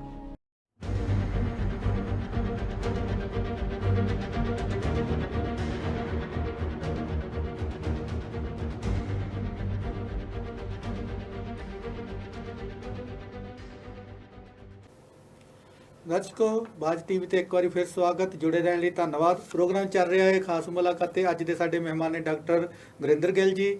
ਡਾਕਟਰ ਸਾਹਿਬ, ਤੁਸੀਂ ਆਪਾਂ ਗੱਲ ਕਰ ਰਹੇ ਸੀ ਔਰਤ ਦੀ, ਕਿਉਂਕਿ ਅੱਜ ਕੱਲ੍ਹ ਜਿੱਦਾਂ ਪੁਰਾਣਾ ਮਾਹੌਲ ਵੀ ਸੀਗਾ, ਔਰਤਾਂ ਨੂੰ, ਬੱਚੀਆਂ ਨੂੰ ਦਬਾਇਆ ਜਾਂਦਾ ਸੀ, ਪਰ ਹੌਲੀ ਹੌਲੀ ਲੋਕਾਂ ਦੀ ਸੋਚ ਬਦਲ ਰਹੀ ਆ। ਜਿਹੜੀ ਆ ਔਰਤਾਂ ਨੂੰ ਹੱਕ ਦਿੱਤੇ ਜਾ ਰਹੇ ਘਰਾਂ ਦੇ ਵਿੱਚ। ਕਈ ਵਾਰੀ ਹੁਣ ਤਾਂ ਲੋਹੜੀਆਂ ਕੋਈ ਬੱਚੀਆਂ ਦੀਆਂ, ਕੁੜੀਆਂ ਦੀਆਂ ਲੋਹੜੀਆਂ ਪਾ ਰਹੇ ਆ, ਉਹਨਾਂ ਨੂੰ ਪੂਰੀ ਸਿੱਖਿਆ ਪੜ੍ਹਾ ਰਹੇ ਆ, ਚੰਗੇ ਸਕੂਲਾਂ ਵਿੱਚ ਪੜ੍ਹਾ ਰਹੇ ਆ। ਮਾਹੌਲ ਬਦਲ ਰਿਹਾ ਆ। ਤੇ ਹੁਣ ਤੁਸੀਂ ਇਹ ਪਹਿਲੀ ਗੱਲ ਕੀਤੀ ਜਿਹੜੀ ਕਵਿਤਾ ਦੀ, ਜਿਹੜੀ ਆ ਬੱਚੀ ਨੂੰ ਦਬਾਇਆ ਜਾਂਦਾ ਸੀ, ਪਰ ਹੁਣ ਮਾਹੌਲ ਬਦਲਦੇ ਨਾਲ ਵੀ ਕੋਈ ਕਵਿਤਾ ਲਿਖੀ ਆ ਕਿ ਅੱਜ ਦਾ ਮਾਹੌਲ ਬਦਲ ਰਿਹਾ, ਔਰਤ ਹੁਣ ਤਰੱਕੀ ਕਰ ਰਹੀ ਆ, ਇਸ ਤਰ੍ਹਾਂ ਦੀ ਕਰਦੇ ਰਹੇ ਨੇ, ਪਰ ਅਜੇ ਵੀ ਉਹਨੂੰ ਥੋੜਾ ਬਹੁਤ ਦਬਾਇਆ ਜਾਂਦਾ ਹੈ। ਕੁਝ ਤੇ ਉਹਨੇ ਕੀਤੀ ਹੈ ਤੇ ਮੈਂ ਇੱਕ ਲਿਖੀ ਹੋਈ ਹੈ ਕਵਿਤਾ, ਮੈਂ ਤੁਹਾਡੇ ਸਪੋਰਟ ਕਰਦੀ ਹਾਂ। ਜੀ ਜੀ, ਇਰਸ਼ਾਦ। ਔਰਤ ਹੈ ਕੋਈ ਕਿੱਸਾ ਨਾ ਕਹਾਣੀ ਹੈ ਜੀ, ਔਰਤ ਤਾਂ ਇਸ ਕਾਇਨਾਤ ਦੀ ਮਹਾਰਾਣੀ ਹੈ। ਮਹਾਰਾਣੀ, ਕੀ ਬਾਤ ਹੈ ਜੀ, ਕੀ ਬਾਤ ਹੈ। ਹਾਂ, ਸੰਸਾਰ ਰੂਪੀ ਬਾਗ ਦਾ ਹੈ ਸਭ ਤੋਂ ਉੱਤਮ ਫੁੱਲ, ਰਾਜੇ ਰਾਣੇ ਜੰਮੇ ਜਿੰਨੇ ਨਹੀਂ ਕੋਈ ਨਿਆਣੀ ਹੈ। ਕੀ ਬਾਤ ਹੈ ਜੀ। ਸ਼ੁਕਰੀਆ ਜੀ। ਰੱਬ ਦਾ ਭੇਜਿਆ ਹੋਇਆ ਜੋ ਇੱਕ ਫਰਿਸ਼ਤਾ ਹੈ, ਦੱਸਣੀ ਤੁਹਾਨੂੰ ਅੱਜ ਉਹਦੀ ਮੈਂ ਕਹਾਣੀ ਹੈ ਜੀ। ਲਾਟੂ ਵਾਂਗ ਬਲੇ ਕਦੇ ਵਾਂਗ ਸਿਗਰਟ ਤੁਖੇ, द्रौपदी कदे सीता वांग रहे बन निमानी है। क्या बात है, बहुत अच्छे जी। ना बाप दा रुशनावे ते सौरे घर चमकावे, गुरबत च पले कदे ਕਦੇ ਬਣੇ ਮਹਿਲਾਂ ਦੀ ਰਾਣੀ ਹੈ। ਕੀ ਬਾਤ ਹੈ ਜੀ, ਬਹੁਤ ਵਧੀਆ। ਹਾਂਜੀ, ਕਦੇ ਸ਼ਹਿਦ ਨਾਲੋਂ ਮਿੱਠੀ, ਕਦੇ ਤੰਗ ਤੇਗ ਨਾਲੋਂ ਤਿੱਖੀ, ਦੁਸ਼ਮਣ ਦਾ ਖਾਤਮਾ ਕਰ ਜਾਵੇ ਜੀ, ਬਣ ਭਾਗੋ ਤੇ ਝਾਂਸੀ ਦੀ ਰਾਣੀ। ਕੀ ਬਾਤ ਹੈ ਜੀ, ਕਿਉਂਕਿ ਅੱਜ ਕੱਲ੍ਹ ਉਹ ਨਿਮਾਣੀ ਨਹੀਂ ਰਹੀ। ਹੁਣ ਔਰਤ ਆਪਣੇ ਹੱਕ ਲੈਣਾ ਹੱਕ ਲਈ ਲੜਨਾ ਜਾਣਦੀ ਆ, ਲੜਦੀ ਵੀ ਆ ਤੇ ਜਾਣਦੀ ਵੀ ਆ ਕਿਤਨਾ ਲੜਨਾ ਹੈ, ਕਿਸ ਤਰ੍ਹਾਂ ਲੜਨਾ। ਬਿਲਕੁਲ ਜੀ। ਕਦੇ ਖੂਨ ਬਣ ਕੇ ਛਲਕੇ, ਕਦੇ ਬਨ ਨਾਗਿਨ ਦੱਸੇ ਜੀ, ਸਮਝ ਅਬਲਾ ਜੋ ਦਬਾਏ ਕਰੇ ਉਸ ਦੀ ਖਤਮ ਕਹਾਣੀ ਹੈ। ਕੀ ਬਾਤ ਹੈ ਜੀ, ਆਪ ਖਤਮ ਨਹੀਂ ਹੁੰਦੀ, ਉਹ ਦੂਸਰੇ ਨੂੰ ਖਤਮ ਕਰਦੀ ਹੈ ਜੀ। ਕੋਈ ਨਾ ਇਹਨੂੰ ਜਾਣ ਪਾਏ, ਇਹ ਬੜੇ ਕਸ਼ਟ ਹੰਢਾਏ ਜੀ, ਮਾਂ ਦੀ ਨਿੱਗੀ ਕੁੱਖ ਬਨ ਕਰੇ ਬੱਚੇ ਦੀ ਨਿਗਰਾਨੀ ਹੈ। ਕੀ ਬਾਤ ਹੈ ਜੀ, ਆਪਣੇ ਬੱਚੇ ਨੂੰ ਨਹੀਂ ਛੱਡਦੀ। ਬਿਲਕੁਲ ਜੀ, ਚਾਹੇ ਕੁਝ ਵੀ ਹੋ ਜਾਏ ਜੀ। ਇਸ ਧਰਤੀ ਤੇ ਔਰਤ ਦੀ ਪੀੜਾ ਕਿੰਨੀ ਇੱਕ ਹੈ। ਮੈਂ ਇਹਨੂੰ ਧਰਤੀ ਨਾਲ ਕੰਪੇਅਰ ਕੀਤਾ ਹੋਇਆ। ਬਿਲਕੁਲ ਜੀ। ਇਸ ਧਰਤੀ ਤੇ ਔਰਤ ਦੀ ਪੀੜਾ ਕਿੰਨੀ ਇੱਕ ਹੈ ਜੀ, ਸੁਣਨਾ ਕਦੇ ਮਜ਼ਲੂਮ ਔਰਤ ਦੀ ਜ਼ੁਬਾਨੀ ਹੈ। ਕੀ ਬਾਤ ਹੈ ਜੀ, ਬਹੁਤ ਅੱਛੇ, ਸ਼ੁਕਰੀਆ ਜੀ। ਆਖਰੀ, ਇਸ ਤੋਂ ਵੱਧ ਮੈਂ ਕੀ ਲਿਖਾਂ, ਔਰਤ ਰੱਬ ਦਾ ਰੂਪ ਹੈ ਜੀ, ਮੇਰੀ ਕਲਮ ਨਾ ਕਰਨੀ ਚਾਹੁੰਦੀ ਕੋਈ ਨਾਦਾਨੀ ਹੈ। ਮੈਂ ਉਹਦੇ ਬਾਰੇ ਕੁਝ ਗਲਤ ਨਹੀਂ ਲਿਖਣਾ ਚਾਹੁੰਦੀ। ਬਹੁਤ ਅੱਛੇ ਜੀ, ਬਹੁਤ ਵਧੀਆ ਜੀ।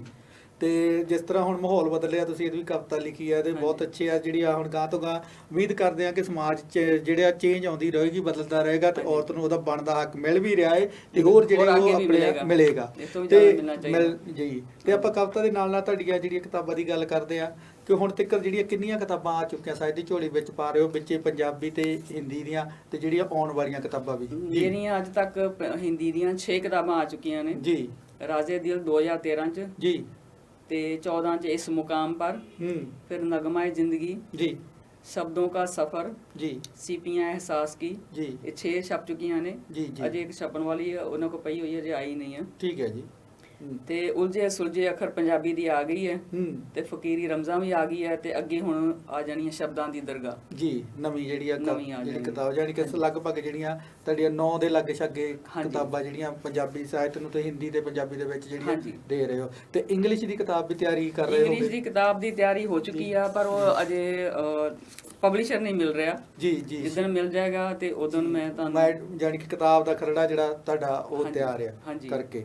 ਤੇ ਡਾਕਟਰ ਗੁਰਿੰਦਰ ਜੀ, ਤੁਸੀਂ, ਮੈਂ ਇੱਕ ਸਵਾਲ ਮੇਰੇ ਮਨ 'ਚ ਆ ਰਿਹਾ ਸੀਗਾ, ਜਿਹੜੀ ਆ ਸਾਹਿਤ ਦੇ ਡਾਕਟਰ ਜਿਹੜਾ ਤੁਹਾਡੇ ਨਾਂ ਦੇ ਨਾਲ ਲੱਗਦਾ, ਸਾਹਿਤ ਦੇ ਵਿੱਚ ਡਾਕਟਰ PhD ਕੀਤੀ ਜਾਂ ਤੁਸੀਂ ਮੈਡੀਕਲ ਦੇ ਨਾਲ ਸੰਬੰਧਿਤ ਹੋ ਜਾਂ ਕਿ ਇਹਦੇ ਪਿੱਛੇ ਡਾਕਟਰ ਦੇ? ਨਹੀਂ ਜਸਵਿੰਦਰ ਜੀ ਜੀ ਜੀ, ਮੇਰੀ ਮੈਂ ਤੇ ਮੈਡੀਸਨ ਵੀ ਨਹੀਂ ਪੜ੍ਹੀ ਹੋਈ ਜੀ, ਮੈਂ LLB ਕੀਤੀ ਹੋਈ ਆ। ਕੀ ਬਾਤ ਹੈ ਜੀ ਜੀ। BA LLB MA LLB inspect ਜੀ। ਤੇ ਮੈਨੂੰ ਇਹ ਉਪਾਧੀ ਮਿਲੀ ਸੀਗੀ ਜੀ, ਉਜੈਨ ਯੂਨੀਵਰਸਿਟੀ ਤੋਂ ਮੈਨੂੰ ਉਪਾਧੀ ਦਿੱਤੀ ਸੀ ਤੇ ਉਸ ਕਰਕੇ ਮੇਰੇ ਮੇਰੇ ਨਾਂ ਦੇ ਨਾਲ ਡਾਕਟਰ ਲੱਗ ਰਿਹਾ ਜੀ। ਕੀ ਬਾਤ ਹੈ। ਵੈਸੇ ਮੈਂ PhD ਕਰਨ ਦੀ ਸੋਚ ਰਹੀ ਹਾਂ ਜੀ ਕਿ ਵੀ ਇਹਨੂੰ ਪੁਖਤਾ ਕਰ ਲਿਆ ਜਾਵੇ। ਵੀ ਡਾਕਟਰ ਜਿਹੜੀ ਹੈ ਨਹੀਂ, ਜਿਹੜੀ ਉਪਾਧੀ ਵੀ ਆ ਜਿਹੜੀ ਪੂਰੀ ਹੁੰਦੀ ਆ, ਪੁਖਤਾ ਹੀ ਹੁੰਦੀ ਆ, ਉਹ ਜਿਹੜੀ ਦਿੱਤੀ ਜਿਹੜੀ ਕਿ ਯੂਨੀਵਰਸਿਟੀ ਜਿਹੜੀ ਆ ਮਾਨ ਸਨਮਾਨ ਦਿੰਦੀ, ਅਵਾਰਡ ਦਿੰਦੀ ਆ ਜਾਂ ਕਿ ਉਪਾਧੀ ਦਿੰਦੀ ਆ, ਤੇ ਉਹ PhD ਬਰਾਬਰ ਹੀ ਹੁੰਦੀ ਆ ਲਗਭਗ ਜਿਹੜੀਆਂ ਹੁੰਦੀਆਂ। ਕਾਫੀ ਸਨਮਾਨ ਮੈਨੂੰ ਦਿੱਤਾ ਸੀ ਤੇ ਉਹਨਾਂ ਨੇ ਫਿਰ ਉਪਾਧੀ ਵੀ ਦਿੱਤੀ ਸੀ ਜੀ। ਤੇ ਚਲੋ ਸਾਹਿਤ ਦੇ ਨਾਲ ਨਾਲ ਆਪਾਂ ਤੁਹਾਡੇ ਨਿੱਜੀ ਗੱਲ ਵੀ ਕਰਦੇ ਆ ਕਿ ਹੌਬੀ ਕਿਹੜੇ ਸ਼ੌਂਕ ਕਿਹੜੇ ਰੱਖਦੇ ਹੋ ਤੁਸੀਂ ਕਵਿਤਾ ਦੇ ਨਾਲ ਨਾਲ, ਹੋਰ ਵੱਖਰੇ ਸ਼ੌਂਕ ਜਿਹੜੇ? ਹਾਂਜੀ, ਰਾਈਟਿੰਗ ਦਾ ਬਹੁਤ ਸ਼ੌਂਕ ਹੈ ਜੀ। ਇੱਕ ਨੋਵਲ ਵੀ ਮੇਰਾ ਵੈਸੇ ਅੱਧ ਪਚੱਧ ਹੋ ਚੁੱਕਾ ਹੈ ਜੀ। ਕਹਾਣੀਆਂ ਤੱਕ ਕਾਵਿ ਸੰਗ੍ਰਹਿ ਵੀ, ਮਤਲਬ ਕਾਵਿ ਸੰਗ੍ਰਹਿ ਤੋਂ ਲੈ ਕੇ ਕਹਾਣੀਆਂ ਦਾ ਸੰਗ੍ਰਹਿ ਵੀ ਮੇਰਾ ਤਿਆਰ ਹੈ, ਪਰ ਅਜੇ ਉਹ ਛਪਿਆ ਨਹੀਂ ਜੀ। ਬਾਕੀ ਮੈਨੂੰ ਹਾਈਕਿੰਗ ਟਰੈਕਿੰਗ ਦਾ ਬਹੁਤ ਸ਼ੌਕ ਆ। ਕੀ ਬਾਤ ਹੈ ਜੀ। ਹਾਂਜੀ, ਤੇ ਯੋਗਾ ਜੀ ਨਾਲ, ਫਿਰ ਮੇਰਾ ਪੇਂਟਿੰਗ, ਕਲੋਥ ਪੇਂਟਿੰਗ ਜੀ ਜੀ, ਉਹਦਾ ਵੀ ਸ਼ੌਕ ਆ। ਮੈਂ ਉਹਦੇ ਕੋਲ ਪਾਇਆ, ਮੈਂ ਆਪੇ ਹੀ ਪੇਂਟ ਕੀਤਾ ਆ। ਕੀ ਬਾਤ ਹੈ ਜੀ, ਕਿੰਨੀ ਸਫਾਈ ਦੇ ਨਾਲ, ਵਧੀਆ ਤਰੀਕੇ ਦੇ ਨਾਲ ਕੀਤਾ ਹੋਇਆ ਜੀ ਜੀ। ਤੇ ਬਾਕੀ ਜਿਹੜਾ ਕੀ ਉਹਨੂੰ ਕਹਿੰਦੇ ਹੁੰਦੇ ਆ ਸਮਾਜ ਸੇਵਾ, ਉਹ ਵੀ ਮੈਂ ਕਰਦੀ ਹਾਂ। ਮੈਂ ਕਾਫੀ ਵਕਤ ਬਜ਼ੁਰਗਾਂ ਨਾਲ ਗੁਜ਼ਾਰਿਆ ਆ ਜੀ। ਉੱਥੋਂ ਮੈਨੂੰ ਉਹਨਾਂ ਨੇ ਅਵਾਰਡ ਵੀ ਦਿੱਤਾ ਸੀਗਾ ਜੀ, ਜਿਹੜਾ ਭਗਤ ਪੂਰਨ ਸਿੰਘ ਦਾ ਅੰਮ੍ਰਿਤਸਰ ਤੇ ਹੈਗਾ ਨਾ ਜੀ, ਸਕੂਲ ਵੀ ਆ। ਸਕੂਲ ਮੈਂ ਉੱਥੇ ਜਾਂਦੀ ਰਹੀ ਹਾਂ ਜਿੱਥੇ ਉਹ ਡੈਫ ਐਂਡ ਮਿਊਟ ਕਿਡਸ, ਉਹਨਾਂ ਨੂੰ ਆਉਂਦਾ ਨਹੀਂ ਆ, ਤੇ ਮੈਂ ਉਹਨਾਂ ਨਾਲ ਵੀ ਕਾਫੀ ਦੇਰ ਕੰਮ ਕੀਤਾ ਹੋਇਆ ਜੀ। ਤੇ ਉਹ ਫਿਰ ਮੈਨੂੰ ਉੱਥੋਂ ਮਿਲਣ ਦਾ ਵੀ, ਲਿਖਣ ਦਾ ਵੀ ਮਟੀਰੀਅਲ ਮਿਲ ਜਾਂਦਾ ਹੈ, ਮੇਰਾ ਟਾਈਮ ਵੀ ਸਪੈਂਡ ਹੋ ਜਾਂਦਾ ਹੈ ਤੇ ਵੈਲ ਸਪੈਂਡ ਹੋ ਜਾਂਦਾ ਹੈ। ਕੋਈ ਨਾ ਕੋਈ ਕਹਾਣੀ ਮਿਲ ਜਾਂਦੀ ਉੱਥੇ। ਹਾਂਜੀ, ਉਹ ਬੱਚਿਆਂ ਦੇ ਨਾਲ ਤੁਸੀਂ ਜਾਓ ਨਾ, ਬੱਚੇ ਬਹੁਤ ਪਿਆਰੇ ਨੇ, ਤੇ ਬਜ਼ੁਰਗਾਂ ਨਾਲ ਜਾ ਕੇ ਬਹੁਤ, ਉਹ ਵੀ ਆਪਣੀਆਂ ਬੜੀਆਂ ਕਹਾਣੀਆਂ ਦੱਸਦੇ ਨੇ। ਮੈਂ ਉਹਦੇ ਬਾਰੇ ਵੀ ਇੱਕ ਕਵਿਤਾ ਲਿਖੀ ਹੋਈ ਆ ਜੀ, ਆਪਾਂ ਉਹ ਸਾਂਝੀ ਦਰਸ਼ਕਾਂ ਨਾਲ ਕਰਦੇ ਆ। ਜਿਹੜੀ ਆ ਤੁਸੀਂ ਉੱਥੇ ਜੇ ਬਿਰਧ ਆਸ਼ਰਮ ਜਾਂ ਆਸ਼ਰਮ ਤੇ ਜਾ ਕੇ ਜਿਹੜੇ ਅਨਾਥ ਆਸ਼ਰਮ ਅਨਾਥ ਬੱਚਿਆਂ ਨਾਲ ਟਾਈਮ ਬਤੀਤ ਕਰਦੇ ਹੋ, ਪਹਿਲਾਂ ਆਪਾਂ ਇਸ ਦੇ ਬਾਰੇ ਵੀ ਗੱਲ ਕਰਾਂਗੇ। ਪਹਿਲਾਂ ਆਪਾਂ ਤੁਹਾਡੇ ਕੋਲ ਇਹ ਜਿਹੜੀ ਕਵਿਤਾ ਸੁਣਦੇ ਆ, ਉਹਨਾਂ ਦੇ ਬਾਰੇ ਲਿਖੀ ਹੋ ਜਾਂ ਉਹਨਾਂ ਦੇ ਜਿਹੜੇ ਵਿਸ਼ਾ ਲਿਆ ਇੱਥੇ ਦੇਖ ਕੇ ਉਹਨਾਂ ਨੂੰ ਜੀ। ਉਥੋਂ ਮੈਂ ਕਾਫੀ ਮਤਲਬ ਬੜਾ ਦੁੱਖ ਵੀ ਹੁੰਦਾ ਆ ਦੇਖ ਕੇ ਜਦੋਂ ਬੱਚੇ ਆਪਣੇ ਮਾਂ-ਬਾਪ ਨੂੰ ਬਿਰਧ-ਆਸ਼ਰਮ ਛੱਡ ਦਿੰਦੇ ਨੇ ਤੇ ਉਹਨਾਂ ਨੂੰ ਇਹ ਨਹੀਂ ਪਤਾ ਲੱਗਦਾ ਕਿ ਮਾਂ-ਬਾਪ ਸਾਡੇ ਕਿਸ ਦੁੱਖ ਤੋਂ ਗੁਜ਼ਰ ਰਹੇ ਨੇ। ਜੀ ਤੇ ਉਹ ਮੈਂ ਉੱਥੇ ਲਿਖਿਆ ਸੀ ਕਿ ਇੱਕ ਮਾਤਾ ਆਪਣੇ ਬੈਠ ਕੇ ਬੇਟੇ ਨੂੰ ਚਿੱਠੀ ਲਿਖਦੀ ਹੈ। जरा गौर फरमायो। जी जी इरशाद। मेरा टाइटल है वृद्धाश्रम से चिट्ठी बेटे के नाम। क्या बात है जी। जानती हूँ कि ये दुनिया कुछ और नहीं, बस एक माया जाल है। जी बेटा, माया को तूने अपना समझा और माँ को जी का जंजाल है। क्या बात है, क्या बात है, बहुत अच्छे जी।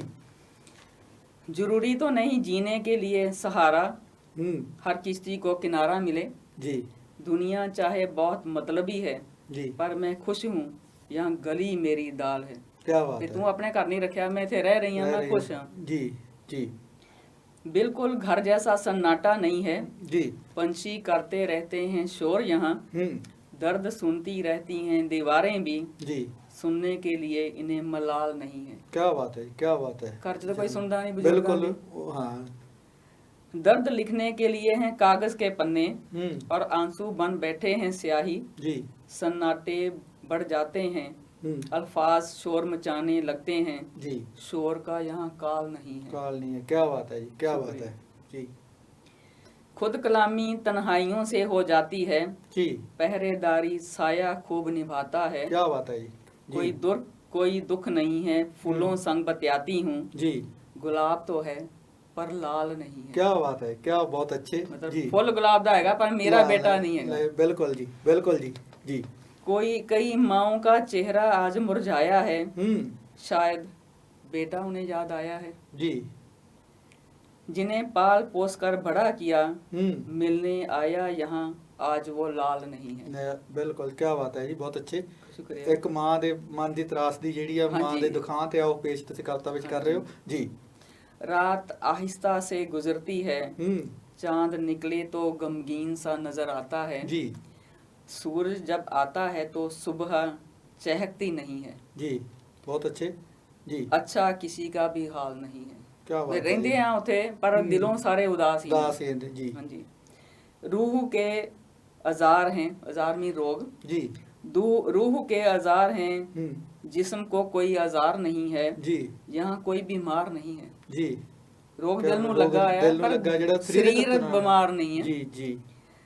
ये किस्मत का खेल है सारा, खुद को दोष न देना, तेरा कसूर मेरे लाल नहीं है। क्या बात है जी, बहुत अच्छे। देखो मां दा दिल फिर की कहता है कि मैं तेनू दोष नहीं देंदी, शायद मेरी किस्मत थी दोष बेटा देना, बेशक दोषी है वो फिर भी नहीं दोष नहीं देती। कहती है ये किस्मत का खेल है सारा जी, खुद को दोष न देना, तेरा कसूर मेरे लाल नहीं है जी जी। ये मैंने अल्फाज लिखे हैं जी, तन्हाई में पढ़ना चीखते ये कमाल के हैं। क्या बात है जी, क्या बात है। कुछ गहरा सा कुछ ठहरा सा लिखा है मैंने, इससे ज्यादा मेरे पास कोई माल नहीं है। क्या बात है जी, बहुत अच्छे जी। थैंक यू, बहुत बढ़िया जी। क्या बात है। आखिरी अपना सा लिखूं के सपना सा लिखूं, समुंदर से आंसू खारे नहीं हैं, बहते हैं पर हारे नहीं हैं। क्या बात है। हाँ निकलते नहीं है पर अंदर बिल्कुल जी हाँ उदा सैलाब भरिया पिया है जी। दूसरों का दुख दर्द सुनाया है मैंने, दूसरों का दुख दर्द सुनाया है मैंने, जो लिखा है वो अकेले मेरा ही हाल नहीं है जी। क्या बात है, बहुत बढ़िया। ਜਿਹੜੀ ਆ ਪਰ ਦਾ ਦੁੱਖ ਜਿਹੜਾ ਦਿਖਾਂ ਤੇ ਜਿਹੜਾ ਆਪਣੇ ਤੇ ਵੀ ਸਹਿ ਕੇ ਜਾਂ ਕਹ ਲਓ ਮਹਿਸੂਸ ਕਰਕੇ ਤੁਸੀਂ ਕਵਿਤਾ ਲਿਖਣੀ, ਇਹ ਬਹੁਤ ਔਖਾ ਕੰਮ ਹੁੰਦਾ ਵੈਸੇ। ਦੂਸਰੇ ਦੇ ਦੁੱਖ ਨੂੰ ਫਿਰ ਪਹਿਲਾਂ ਹੰਡਾਉਣਾ ਕਹ ਲਓ ਕਿ ਕੱਚੇ ਜਿਹੜੀ ਮਿੱਟੀ ਨੂੰ ਗੁੰਨਣਾ ਫਿਰ ਉਹਦਾ ਭਾਂਡਾ ਬਣਾਉਣਾ ਤੇ ਕੋਸ਼ਿਸ਼ ਮੈਂ ਕਰਦੀ ਰਹਿੰਦੀ ਹਾਂ। ਕਈ ਲੋਕ ਮੈਨੂੰ ਕਹਿ ਵੀ ਦਿੰਦੇ ਆ ਕਿ ਤੇਰੀ ਜਿਹੜੀ ਕਵਿਤਾ ਬੈਰ ਚ ਨਹੀਂ ਆ, ਬੈਰ ਤੋਂ ਬਾਹਰ ਹੈ। ਮੈਂ ਕਦੇ ਸਿੱਖਿਆ ਨਹੀਂ ਆ ਜੀ, ਸਿੱਖਣ ਦਾ ਮੌਕਾ ਕਿੱਥੋਂ ਮਿਲਣਾ ਸੀਗਾ ਜੀ। ਇੱਥੋਂ ਮੈਂ ਗਈ ਆ, ਪੜ੍ਹਦੀ ਚਲੀ ਗਈ, ਵਿਆਹ ਹੋ ਗਿਆ ਜੀ ਜੀ ਠੀਕ ਹੈ। ਉੱਥੇ ਜਾ ਕੇ ਕੋਈ ਪੰਜਾਬੀ ਹਿੰਦੀ ਬੋਲਦਾ ਨਹੀਂ, ਅਸੀਂ ਉੱਥੋਂ ਦੀ ਭਾਸ਼ਾ ਬੋਲਦੇ ਹਾਂ, ਭਾਸ਼ਾ ਮਲੇਸ਼ੀਆ ਜਾਂ ਚਾਈਨੀਜ਼ ਜਾਂ ਫਿਰ ਇੰਗਲਿਸ਼ ਜੀ ਜੀ। ਤੇ ਇਸ ਤਰ੍ਹਾਂ ਆਪਾਂ ਡਾਕਟਰ ਸਾਹਿਬ ਗੱਲਾਂ ਬਾਤਾਂ ਕਰਦੇ ਰਵਾਂਗੇ। ਇੱਕ ਛੋਟੇ ਜਿਹੇ ਬ੍ਰੇਕ ਦਾ ਫਿਰ ਸਮਾਂ ਹੋ ਗਿਆ। ਛੋਟੇ ਜਿਹੇ ਬ੍ਰੇਕ ਤੋਂ ਬਾਅਦ ਆਪਾਂ ਤੁਹਾਡੇ ਬਾਰੇ ਇਹ ਕਵਿਤਾ ਬਾਰੇ ਗੱਲਾਂ ਬਾਤਾਂ ਕਰਾਂਗੇ। ਦਰਸ਼ਕੋ ਤੁਸੀਂ ਕਿਤੇ ਨਹੀਂ ਜਾਣਾ, ਬਸ ਅਸੀਂ ਗਏ ਤੇ ਆਏ।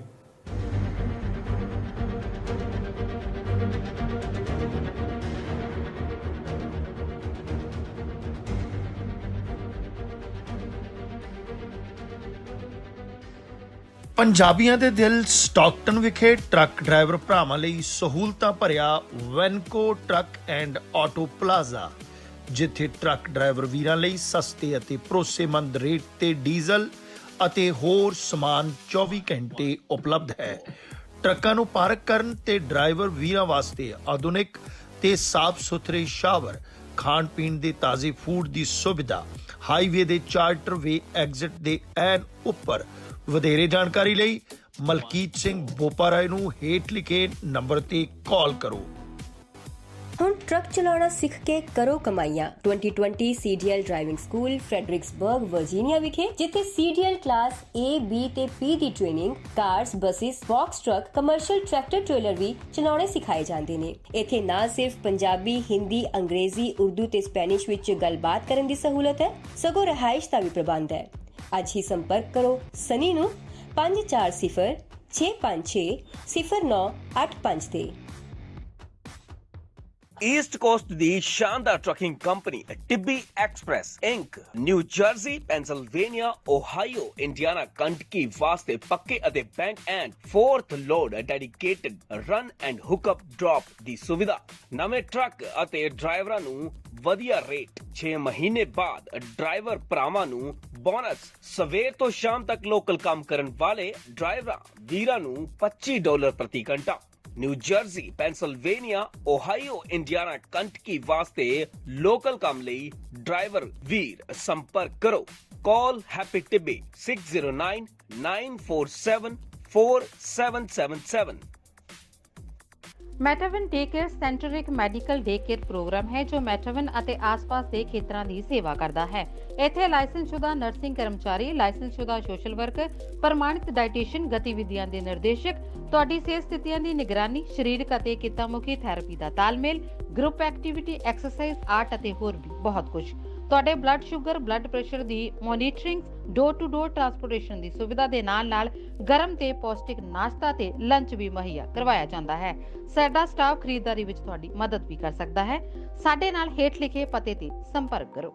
ਸੁਹਾਗ ਜੁਐਲਰਸ, ਪੰਜਾਬੀਆਂ ਦਾ ਆਪਣਾ ਜੁਐਲਰੀ ਸਟੋਰ। ਵਿਆਹ, ਸ਼ਾਦੀ ਤੇ ਹੋਰ ਮੌਕਿਆਂ ਲਈ ਲੇਟੈਸਟ ਡਿਜ਼ਾਈਨ ਦੇ ਗਹਿਣੇ ਵਾਜਿਬ ਕੀਮਤ ਤੇ ਖਰੀਦਣ ਦੇ ਲਈ Suhag jewellers, oak tree road, Iselin, New Jersey. Call Surinder or Anu at 732-283-1200 or 732-283-3600। ਪੰਜਾਬੀਆਂ ਦਾ ਮਨ ਪਾਉਂਦਾ ਸਟੋਰ ਸੁਹਾਗ jewellers, 1367 Oak Tree Road, Islin, New Jersey।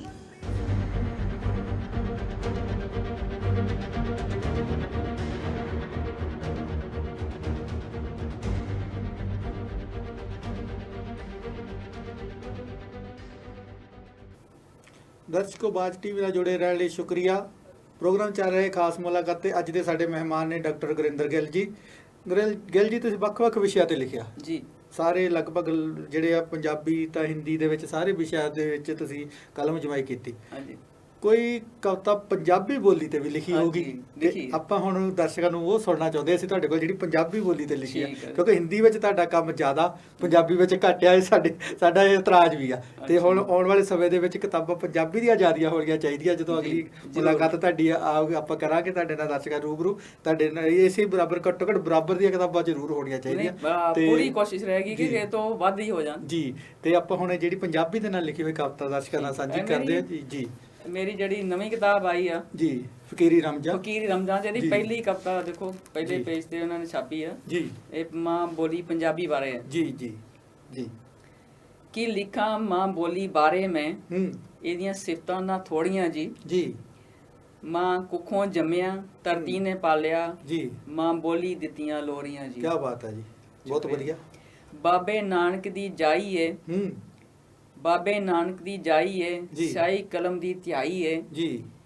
ਲੀਹਾਂ ਬਾਬੇ ਬੁੱਲੇ ਵਾਰਿਸ ਅੰਮ੍ਰਿਤਾ, ਸ਼ਿਵ ਸਾਹਿਰ ਨੇ ਤੋਰੀਆਂ। ਕੀ ਬਾਤ ਹੈ ਜੀ, ਕੀ ਬਾਤ ਹੈ, ਬਹੁਤ ਅੱਛੇ ਜੀ। ਮੌਕਾ ਅਸੀਂ ਕੋਈ ਛੱਡਦੇ ਨਾ, ਹੋਵੇ ਵਿਆਹ, ਵਿਸਾਖੀ, ਦੀਵਾਲੀ ਭਾਵੇਂ, ਗੀਤ ਟੱਪੇ ਬੋਲੀਆਂ ਸ਼ਗਨਾਂ ਦੀਆਂ ਗਾਈਏ ਜੀ, ਗਾਈਏ ਅਸੀਂ ਘੋੜੀਆਂ ਜੀ। ਕੀ ਬਾਤ ਹੈ ਜੀ, ਬਹੁਤ ਵਧੀਆ ਜੀ। ਲੱਗਦੀ ਸ਼ਹਿਦ ਤੋਂ ਵੱਧ ਮਿੱਠੀ, ਕਹਿੰਦੀ ਸਭ ਦੁਨੀਆ ਮੈਂ ਡਿੱਠੀ ਜੀ। ਆਖੇ ਔਖੇ ਵੇਲੇ ਕੰਮ ਆਵੇ ਮਾਂ ਬੋਲੀ, ਇਹਦੇ ਚ ਜਾਣ ਗੱਲਾਂ ਔੜੀਆਂ ਜੀ। ਕੀ ਬਾਤ ਹੈ ਜੀ, ਬਹੁਤ ਅੱਛੀ ਗੱਲਾਂ ਆਪਾਂ ਕਰ ਰਹੇ ਹਾਂ ਤੇ ਉਹ ਉਹਦੇ ਚ ਦੂਸਰੀ ਆਪਣੀ ਭਾਸ਼ਾ 'ਚ ਆ ਜਾਂਦੀਆਂ ਨੇ, ਦੂਸਰੇ 'ਚ ਨਹੀਂ ਆਉਂਦੀਆਂ। ਬਿਲਕੁਲ, ਜਿਹੜੀਆਂ ਕਈ ਗੱਲਾਂ ਇਸ ਤਰ੍ਹਾਂ ਦੀਆਂ ਹੁੰਦੀਆਂ ਜਿਹੜੀ ਦੂਸਰੇ ਸਭ ਸੋਚਣਾ ਪੈਂਦਾ ਕਿ ਹੁਣ ਮੈਂ ਕੀ ਗੱਲ ਕਰਨੀ ਹੈ, ਪੰਜਾਬੀ 'ਚ ਅਸੀਂ ਫਟਾਫਟ ਹੀ ਜਿਹੜੀ ਆਟੋਮੈਟਿਕਲੀ ਨਿਕਲ ਆਉਂਦੀ ਹੈ ਜੀ। ਬਿਲਕੁਲ ਜੀ। ਪੰਜਾਬੀ ਤਾਂ ਖੰਡ ਖੀਰ ਹੋ ਗਈ, ਲੱਗੇ ਦੁਨੀਆ ਦੀ ਹੀਰ ਹੋ ਗਈ। ਕੀ ਬਾਤ ਹੈ ਜੀ, ਬਹੁਤ ਵਧੀਆ, ਸ਼ੁਕਰੀਆ ਜੀ। ਨੱਚਣ ਗਾਉਣ ਧੁੰਮ ਮਚਾਉਣ ਸੁਣ ਪੰਜਾਬੀ ਗੋਰੇ ਤੇ ਗੋਰੀਆਂ ਜੀ। ਜੀ ਬਿਲਕੁਲ ਜੀ। ਮੈਂ ਇੰਗਲੈਂਡ ਕੈਨੇਡਾ ਸਾਰੇ ਕਿਤੇ ਗਈ ਹੋਈ ਆ ਤੇ ਉੱਥੇ ਵੇਖੋ ਪੰਜਾਬੀ ਗਾਣੇ ਵੱਜਦੇ ਆ ਤੇ ਉਹਦੇ ਤੇ ਉਹ ਨੱਚਦੇ ਆ। ਬਿਲਕੁਲ ਜੀ, ਨੱਚਦੇ ਆ। ਹਾਂਜੀ। ਮਾਂ ਵਾਂਗ ਬਨ ਕਰੇ ਪਿਆਰ ਦੁਲਾਰ, ਸਭਨਾ ਦੀ ਰਹੇ ਲੈਂਦੀ ਸਾਰ। ਕੀ ਬਾਤ ਹੈ ਜੀ। ਲੋਕੀ ਦਿੰਦੇ ਇਹਨੂੰ ਦਿਲ ਹਾਰ ਜੀ, ਕਰੇ ਸਭ ਦੀਆਂ ਰੀਝਾਂ ਪੂਰੀਆਂ ਜੀ। ਬਹੁਤ ਅੱਛੇ, ਬਹੁਤ ਵਧੀਆ ਜੀ। ਜੀ। ਹਰਜ ਨਹੀਂ ਸਿੱਖੋ ਦੂਸਰੀਆਂ ਭਾਸ਼ਾਵਾਂ, ਪੰਜਾਬੀ ਦਾ ਰੱਖੋ ਖਾਸ ਖਿਆਲ ਜੀ।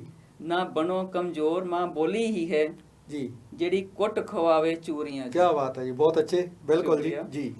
ਵਿਰਸੇ ਚ ਮਿਲੀ ਹੈ ਸਾਨੂੰ ਸ੍ਰੀ ਗੁਰੂ ਗ੍ਰੰਥ ਸਾਹਿਬ ਜੀ ਦੀ ਬੀੜ, ਜੀ। ਸੁਣਨ ਲਈ ਉਮਰ ਦੀ ਲੋਕਾਂ ਦੀ ਭੀੜ, ਜੀ। ਜਿੱਥੇ ਹੋ ਜਾਣ ਸਾਰੀਆਂ ਸ਼ਰਧਾਂ ਪੂਰੀਆਂ ਜੀ। ਕੀ ਬਾਤ ਹੈ ਜੀ, ਬਹੁਤ ਅੱਛੇ, ਸ਼ੁਕਰੀਆ ਜੀ। ਜੋ ਮਾਂ ਬੋਲੀ ਨੂੰ ਹੈ ਭੁੱਲਦਾ, ਉਹਨੂੰ ਇਤਿਹਾਸ ਕਦੇ ਮਾਫ ਨਾ ਕਰਦਾ ਜੀ। ਮੈਂ ਪੰਜਾਬੀ ਚ ਲਿਖਾਂ ਬੋਲਾਂ, ਭਾਵੇਂ ਲੱਗਣ ਤੁਹਾਨੂੰ ਗੱਲਾਂ ਕੌੜੀਆਂ ਜੀ। ਬਿਲਕੁਲ ਜੀ, ਭਾਵੇਂ ਲੱਗਣ ਤੁਹਾਨੂੰ ਗੱਲਾਂ ਕੌੜੀਆਂ ਜੀ। ਜੀ, ਬਹੁਤ ਅੱਛੇ ਜੀ। ਇਹ ਦੋ ਸ਼ੇਰ ਮੈਂ ਉਹ ਤੁਹਾਨੂੰ ਦੱਸਣਾ ਚਾਹਾਂਗੀ ਜਿਹੜੇ ਬਾਹਰ ਚਲੇ ਜਾਂਦੇ ਨੇ ਜੀ। ਇਰਸ਼ਾਦ। ਕਹਿੰਦੇ ਆ, ਉੱਡ ਜਾਵੇ ਤਾਂ ਹੱਥ ਨਾ ਆਵੇ ਮਿੱਟੀ ਦਾ ਢੇਰ। ਕੀ ਬਾਤ ਹੈ। ਇਨਸਾਨ ਤੇ ਮਿੱਟੀ ਦਾ ਢੇਰ ਹੈ। ਜੀ ਜੀ, ਬਿਲਕੁਲ। ਉੱਡ ਜਾਵੇ ਤਾਂ ਹੱਥ ਨਾ ਆਵੇ ਮਿੱਟੀ ਦਾ ਢੇਰ, ਮਿੱਟੀ ਮਾਂ ਜਈ ਮੱਥੇ ਤੇ ਹੈ ਲਾਉਣੀ ਚਾਹੀਦੀ, ਕੁਦਰਤ ਮਾਫ ਕਦੇ ਕਰਦੀ ਨਹੀਂ ਹੈ ਕੁਝ ਤਕਰੀਰਾਂ, ਆਪਣੀ ਬੋਲੀ ਧਰਤੀ ਕਦੇ ਨਹੀਂ ਛੱਡਣੀ ਚਾਹੀਦੀ। ਕੀ ਬਾਤ ਹੈ ਜੀ, ਬਹੁਤ ਇਹ ਮੇਰਾ ਪੈਗਾਮ ਹੈ ਜਿਹੜੇ ਬਾਹਰ ਬੈਠੇ ਨੇ ਜੀ, ਉਹ ਆਪਣੀ ਮਾਂ ਨੂੰ ਕਦੇ ਨਾ ਭੁੱਲਣ, ਆਪਣੀ ਬੋਲੀ ਨੂੰ ਨਾ ਕਦੇ ਭੁੱਲਣ ਤੇ ਜਦ ਜੀ ਕਰੇ ਉਹ ਪੰਜਾਬ ਆਉਣ, ਉਹਨਾਂ ਦਾ ਟਾਈਮ ਮਿਲਦਾ ਆਵੇ। ਤੇ ਆਪਾਂ ਗੱਲ ਕਰਦੇ ਆ ਤੁਹਾਡੀ ਤੇ ਤੁਹਾਡਾ ਜਨਮ ਜਿਹੜਾ ਤਰਨਤਾਰਨ ਦੇ ਵਿੱਚ ਹੋਇਆ ਸੀਗਾ, ਜ਼ਿਲ੍ਹੇ ਦੇ ਵਿੱਚ ਹੋਇਆ, ਉੱਥੇ ਤੁਹਾਡਾ ਜਿਹੜਾ ਬਚਪਨ ਬੀਤਿਆ। ਵਿਦੇਸ਼ ਜਾਣ ਦਾ, ਹੁਣ ਤੁਸੀਂ ਮਲੇਸ਼ੀਆ ਵਿੱਚ NRI ਹੋ, ਜਿਹਨੂੰ ਪੰਜਾਬ ਵੀ ਆਪਾਂ ਛੱਡ ਕੇ ਉੱਥੇ ਗਏ, ਕਿੱਦਾਂ ਦਾ ਉਹ ਜਿਹਦਾ ਸਬੱਬ ਬਣਿਆ ਉੱਥੇ ਜਾਣ ਦਾ, ਤੇ ਨਾਲ ਇਹਦੇ ਪਰਿਵਾਰ ਬਾਰੇ ਵੀ ਆਪਣੇ ਜਿਹੜੇ ਆ ਸਾਂਝਾ ਦਰਸ਼ਕਾਂ ਨਾਲ ਸਾਂਝ ਬੋਲੇ ਜੀ। ਮੈਂ ਜੰਮੀ ਦੇ ਸ਼ਿਲੌਂਗ ਚ ਸੀਗੀ ਜੀ। ਕਿਉਂਕਿ ਮੇਰੇ ਦਾਦੀ ਫਾਦਰ ਸਾਹਿਬ ਮਿਲਟਰੀ ਚ ਸਨ ਜੀ। ਤੇ ਮਤਲਬ ਜੰਮਪਲ ਉੱਥੋਂ ਦਾ ਸੀਗਾ, ਪਲੀ ਥੋੜੀ ਮੈਂ ਤਰਨਤਾਰਨ, ਅੰਮ੍ਰਿਤਸਰ ਤੇ ਮੰਨਨ ਜੀ। ਫਿਰ ਬਾਅਦ ਸਾਡਾ ਘਰ ਆਪਾਂ ਅੰਮ੍ਰਿਤਸਰ ਆ ਗਏ ਤੇ ਇੱਥੇ ਰਹੀ ਆ। ਬਾਕੀ ਮੇਰਾ ਰਿਸ਼ਤਾ ਉੱਥੇ ਹੋ ਗਿਆ ਸੀ ਵਿਆਹ ਕਰਕੇ, ਤੇ ਮੈਂ ਉੱਥੇ ਚਲੀ ਗਈ ਮਲੇਸ਼ੀਆ ਚਲੇ ਗਈ। ਉੱਥੋਂ ਦਾ ਮਾਹੌਲ ਵੀ ਬਹੁਤ ਵਧੀਆ ਹੈ, ਪਰ ਉੱਥੇ ਇੱਕ ਕਮੀ ਖਲਦੀ ਹੈ ਜੀ, ਕੋਈ ਆਪਣੀ ਮਾਂ ਬੋਲੀ ਨਹੀਂ ਬੋਲਦਾ। ਪੰਜਾਬੀ ਬੋਲਣ ਵਾਲੇ ਘੱਟ, ਪੰਜਾਬੀ ਬੋਲਣ ਘੱਟ ਕੋਈ ਹੈ ਹੀ ਨਹੀਂ। ਜਦ ਮੈਂ ਘਰ ਗਈ, ਸਾਡੇ ਸਹੁਰੇ ਘਰ ਸਾਰੇ ਉਹ ਕੀ ਬੋਲਦੇ ਸੀ, ਚਾਈਨੀਜ਼ ਤੇ ਇੰਗਲਿਸ਼ ਜਾਂ ਫਿਰ ਉਹ ਭਾਸ਼ਾ ਮਲੇਸ਼ੀਆ ਜੀ। ਫਿਰ ਮੈਂ ਉਹਨਾਂ ਨੂੰ ਕਿਹਾ ਕਿ ਮੇਰੇ ਨਾਲ ਗੱਲ ਕਰਨੀ ਆ ਤੇ ਤੁਹਾਨੂੰ ਪੰਜਾਬੀ ਚ ਜੇ ਤੁਸੀਂ ਅੰਗਾਰਾ ਪੜੋਗੇ ਤੇ ਮੈਂ ਗੱਲ ਕਰਾਂਗੀ, ਨਹੀਂ ਤੇ ਮੈਂ ਆਪਣੀਆਂ ਕਿਤਾਬਾਂ ਨਾਲ ਖੁਸ਼ ਹਾਂ ਜੀ। ਚੁੱਪ ਕਰਕੇ ਉਹਨਾਂ ਨੇ ਵੀ ਪਤਾ ਵੀ ਕਿਤਾਬਾਂ ਲੈ ਕੇ ਬਹਿ ਗਈ ਤੇ ਹਿਲਣਾ ਵੀ ਨਹੀਂ ਜੀ।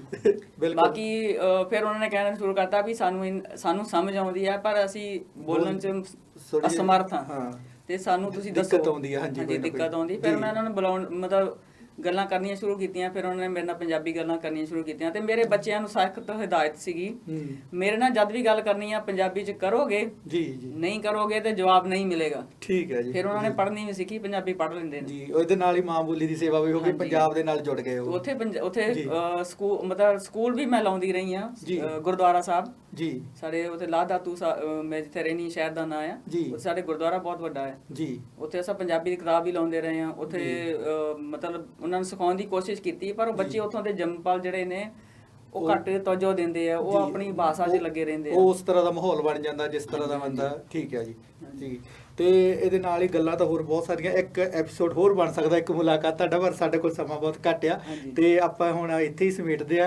ਤੇ ਇੱਕ ਜਾਂਦੇ ਦਰਸ਼ਕਾਂ ਨੂੰ ਕੋਈ ਸੰਦੇਸ਼ ਦੇਣਾ ਚਾਹੋਗੇ ਪੰਜਾਬੀ ਬੋਲੀ ਤੇ, ਜਾਂ ਤੁਸੀਂ ਬਾਹਰ ਦੇ ਵਿਦੇਸ਼ ਵਿੱਚ ਰਹਿੰਦੇ ਹੋ ਤੇ ਆਪਣੇ ਜਿਹੜੇ ਆ ਜਾਂਦੇ ਇੱਕ ਦੋ ਸਕਿੰਟ ਦੇ ਵਿੱਚ ਜੀ। ਮੇਰਾ ਉਹੀ ਕਹਿਣਾ, ਜਿਹੜੀ ਮੈਂ ਹੁਣੇ 2-4 ਲਾਈਨਾਂ ਪੜ੍ਹੀਆਂ ਸੀ, ਵੀ ਆਪਣੀ ਮਿੱਟੀ ਨੂੰ ਨਹੀਂ ਭੁੱਲੋ ਜੀ।